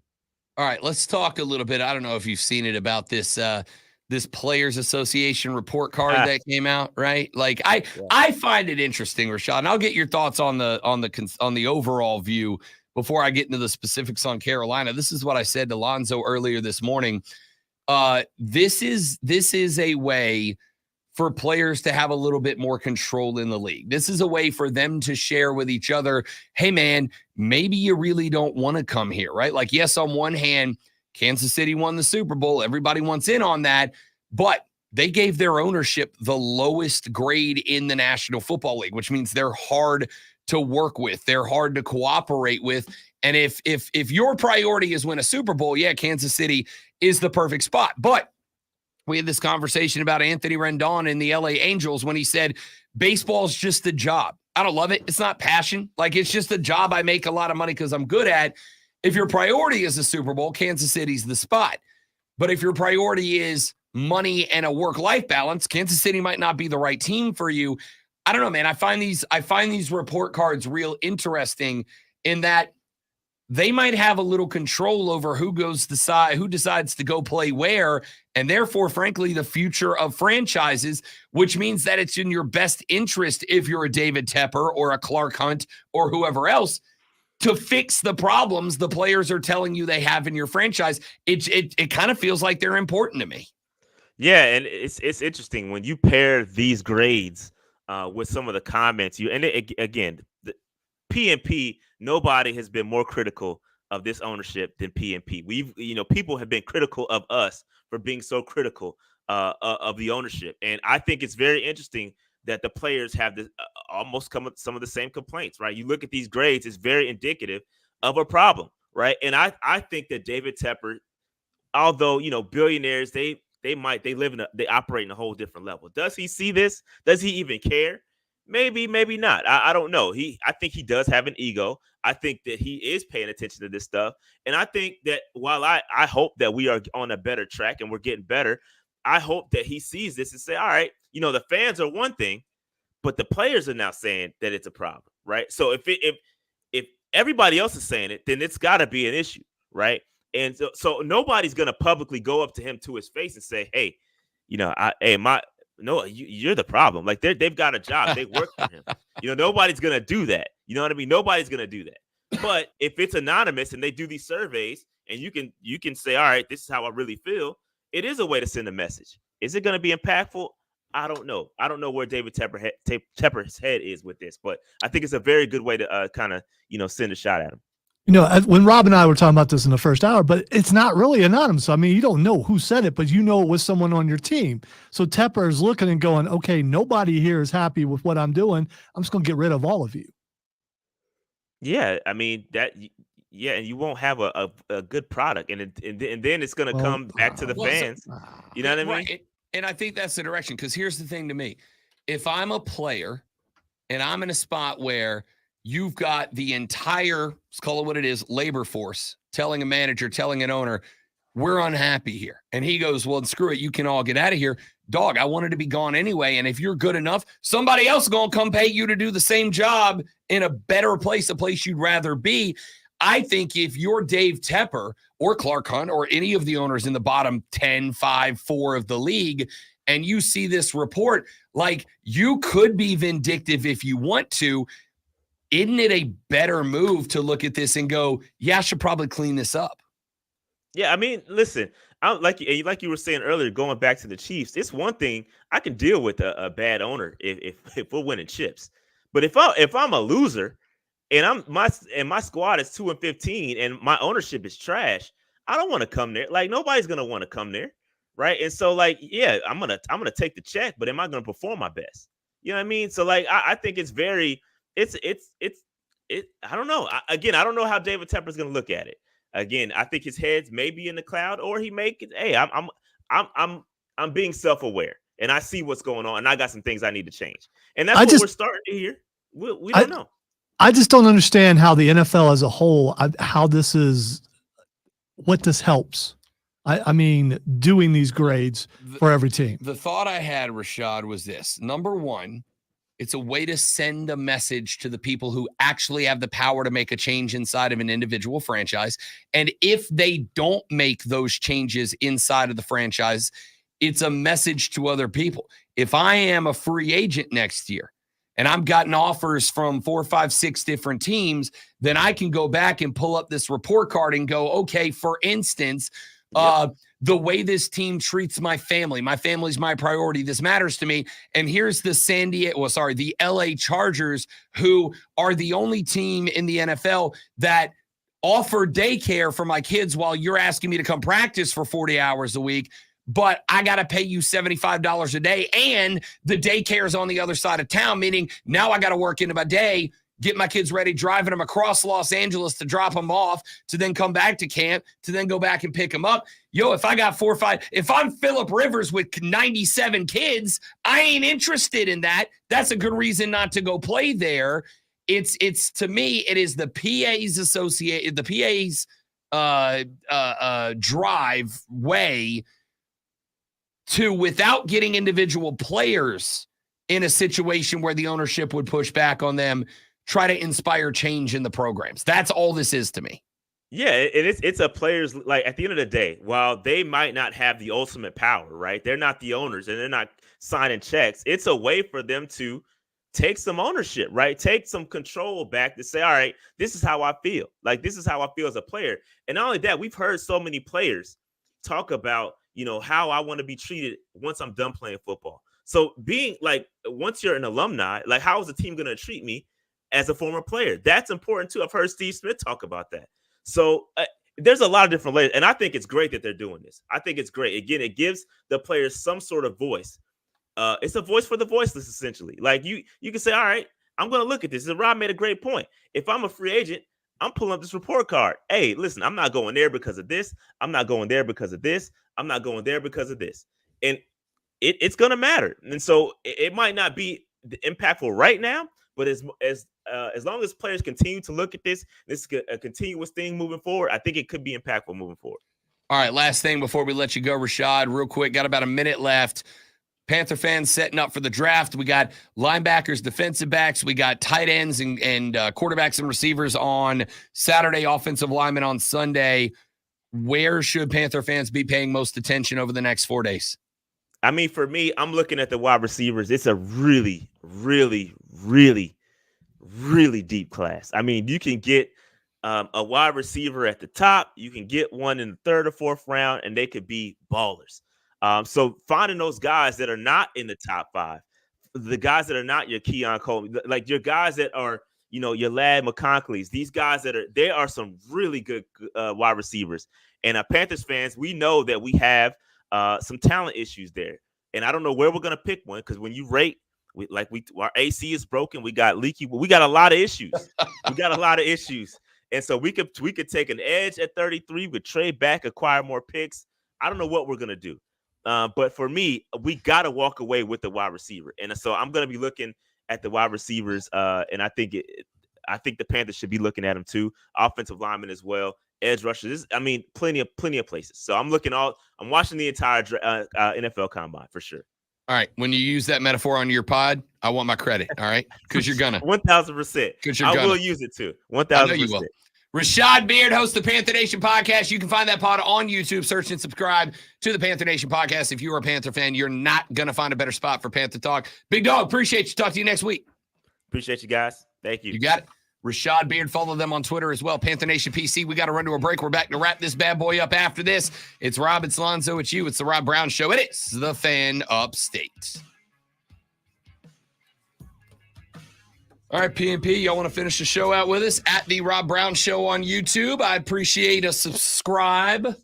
Trying to grow the show, baby. Lonzo and I just trying out here we're trying to be influencers, Trying to be famous influencers.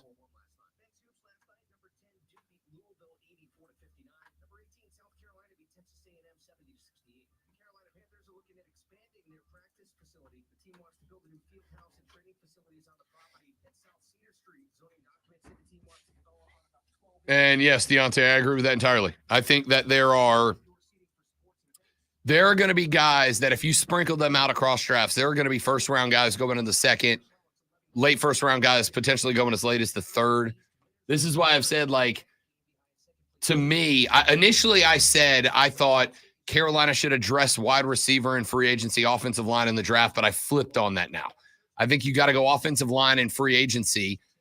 Because and by the way, there's a couple of good ones that have been cut.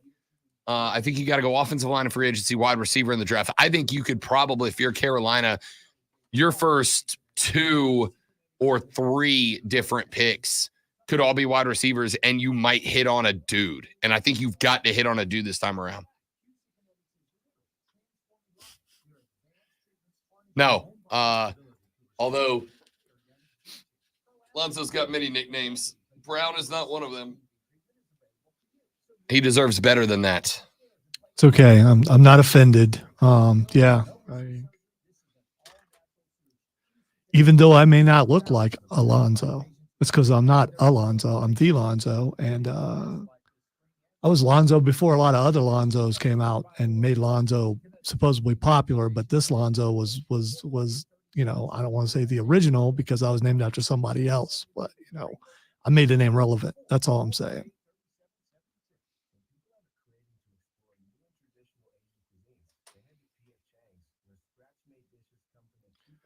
Rob Brown is so Rob Brown that you only say Rob Brown. Thank you, Deontay. He is not known as Rob around the building. He's known as Rob Brown around the building. I'm known as Rob Brown everywhere. Yeah, it's everywhere. Nobody calls me Rob. The only person. Thank you, Deontay. I'll take that.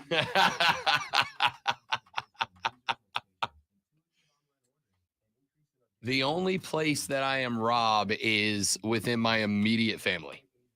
All my nieces and nephews, Uncle Rob Brown. Really? Yeah. Okay. All right. So it's not just here. Nope. I mean, I get why it is all my here. Friends' kids, because we have like 4 Robs in this vicinity. So you have to be very specific, just like we have a bunch of Marks. So. I wasn't going to let that moment pass. The reason let the man have his fun. He's got money to take care of it. The reason I used that example was because when I read it yesterday, I was like, of course the Chargers can't afford to provide daycare. They'd have to watch over the Phillip Rivers spawn army. That's why that example came to my brain.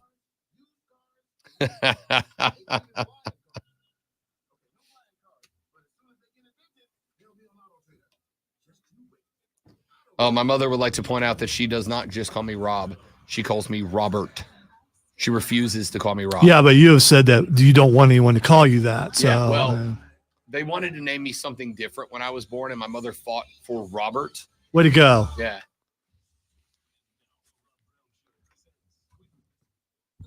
They were going to call me Moose when I was a kid. My uncles wanted to call me Moose, but Mom ex-nayed that. I know some moose. I don't hate the nickname Moose, if we want to be honest. Yeah, but I'm more of a moose than you are. Moose is a big dude. And Moose I mean, is a big dude. Yeah, he is. I'm not a little dude. I'm yeah, just not but Lonzo. Yeah, compared to me. Yeah. All right. It's time to ask Rob what the X is going on, and he will let us know because he knows all things that are going on the internet. The first thing that's Xing, and this is funny because we haven't been able to get to this, and now some things have changed. Wendy's is Xing. All right. I'm glad you brought it up because I had forgotten about it again. So Wendy's announced, or it was reported a day or two ago, that Wendy's is going to try surge pricing. For those of you that have used Uber, you know what this is. Effectively, in an area, like if you go out of a concert, everybody's trying to get Ubers home, Uber jacks up the price to make as much money as they can. They call it surge pricing. Wendy's said the other day, they're going to try surge pricing. That is to say, if Wendy's is busy, they got a bunch of orders, they're going to raise the prices of everything on the menu to reflect that. And Joey B made a statement yesterday that was a much more succinct way of what I was trying to say in the way I felt, which is this. A lot of fast food restaurants make a mistake. The mistake that and I'm not saying all, but a lot of fast food restaurants make the mistake of thinking that the reason we come to your restaurant is because we really love the taste of your food. That's not correct. We come to your restaurant because the food is fine and it's cheap and fast. When I go get nuggies from my favorite fast food joint, I'm not going there because I'm like, oh, these nuggies are 5 stars. I'm going because I know I can go grab a 20-piece, be in and out for $9 and be full for the rest of the day. So the minute I go into, sorry, Wendy's, but you did it, I got to call you out. The minute I go into a Wendy's and I want my 10-piece spicy nugget, and instead of it being $3.99, I look up and it's $6.99 because there's 9 more people in the building, I don't go there anymore. All right. Well, Wendy's is backtrack saying they're not going to do it anymore. And They also said that the intention was to make it cheaper in some places, that they were not going to make it more expensive. You know, all those Fortune 500 companies that say, how can we make less money? That's what they're known for. All right. The next thing that's Xing is Jimmy Butler. All right. Jimmy Buckets. Jimmy Buckets is the best. All right. And Jimmy Buckets. Look up Fall Out Boy. Oh, I'm coming to it. I know why it's trending. Okay. All right. Jimmy Buckets, during a media appearance in the media days this past offseason, introduced us all to emo Jimmy Buckets, right? And we all had a wonderful time talking about it. Well, emo Jimmy Buckets just showed up in one of the emo band's music videos, Fall Out Boy. We're going down in an earlier round. Sugar, we're going down swinging. You all know Fall Out Boy. They were everywhere for about 15 minutes earlier in this century. Jimmy Bucket showed up in a Fall Out Boy video in his emo Jimmy Buckets character. And may I just say, I freaking love Jimmy Butler. I love Jimmy Butler so much. Yeah, I haven't even listened to the song yet, but I've watched part of the video, and man, he's selling it. He really is. Oh, he's the best. Almost like this is a lifestyle. It's not really. I'm to the point, like, all right, there's this thing, like every now and then Rob Brown will do like some ironic stuff. I bought, remember that Jimmy Buffett shirt I was showing you the other day? Mm-hmm. I bought it. It showed up yesterday. That's not surprising. Very excited about it. And on one hand, you are an impulse buyer. You absolutely I absolutely am. I kind of got it because on one hand, it's like, oh, what a quirky, fun shirt for Rob. But the reality is about that, because I'm a big Jimmy Buffett guy. I'm a big parrot head, man. Huge fan. I am at the point now where I'm looking at Jimmy Buckets with the eyebrow rings and the lip rings and the long over one eye haircut. Jimmy Buckets is not playing a character. Jimmy Buckets is an emo. And I'm good with it. I love it. More emo representation, please. All right. One last thing. Richard Lewis passed away. Richard Lewis is, I feel like I should know this. Comedian. Very famous. I think Robin Hood Men in Tights. Richard. I Have a Mole. Oh. Apparently he's been on Curb the Enthusiasm. Yeah, I don't know why I didn't know his name. Everybody's looking at the mole. Love this guy. Didn't know his name, but love him. Hey, that's it for us. Y'all have a lovely rest of your Thursday. Don't drink and drive. I'll punch you in the face. See you back here tomorrow to do it all over, but better on the Friday edition of the Rob Brown Show. This is the Fan Upstate later. Yeah. Ring general. Ring. Yeah, you're going nerd guy. It's not working. I don't understand how to make that sound. Richard Lewis, by the way, very neurotic comedian, always self-deprecating, all that kind of stuff. Was very famous for a long time in stand-up before he started doing a bunch of movies. I think he was big in the day when Andrew Dice Clay and a lot of those guys were big. Oh, man. All right, dudes and dudettes, you're all spectacular. But I have to leave because I have 3 different BetQL appearances today. Braggart. 2 podcasts and a national interview at 8:20. Braggart. I'm not bragging. I'm just stating how good I am at this. Daggone right. I'm going down in an earlier round. Sugar, we're going down swinging. Yeah, I had no idea what it said there. Now I know. Number 1 with a bullet. He was, James. He was on HBO a lot. Lonely dog complex, cock and impulse. I'm going down. I can't do it right now. I can't do it ever. I just really do you guys play that song? Because I was going to say you know the lyrics, and that's we do usually a song. We have like a 6-song emo set that we do, like a little emo break in there. We do that. We do The Anthem by Good Charlotte, The Middle by Jimmy Eat World. We do Thanks for the Memories. We do what's the name of it? Haven't you people ever heard of Closing the Gosh Darn Door? Yeah, no. Thank you for going with that. It's Even though you much could better. yeah. I'm on the stream still. I know. I saw. So yeah, we got like a 6 Yeah, song. don't be a cusser like Chris on the stream. Oh, I cuss like a sailor outside of the building. I still don't get. I mean, I've only known a couple of sailors, and they didn't curse as much as you. So. Well, then sailors cuss like me outside of the building. There you go. That's it. Goodbye. Have a great day. Bye.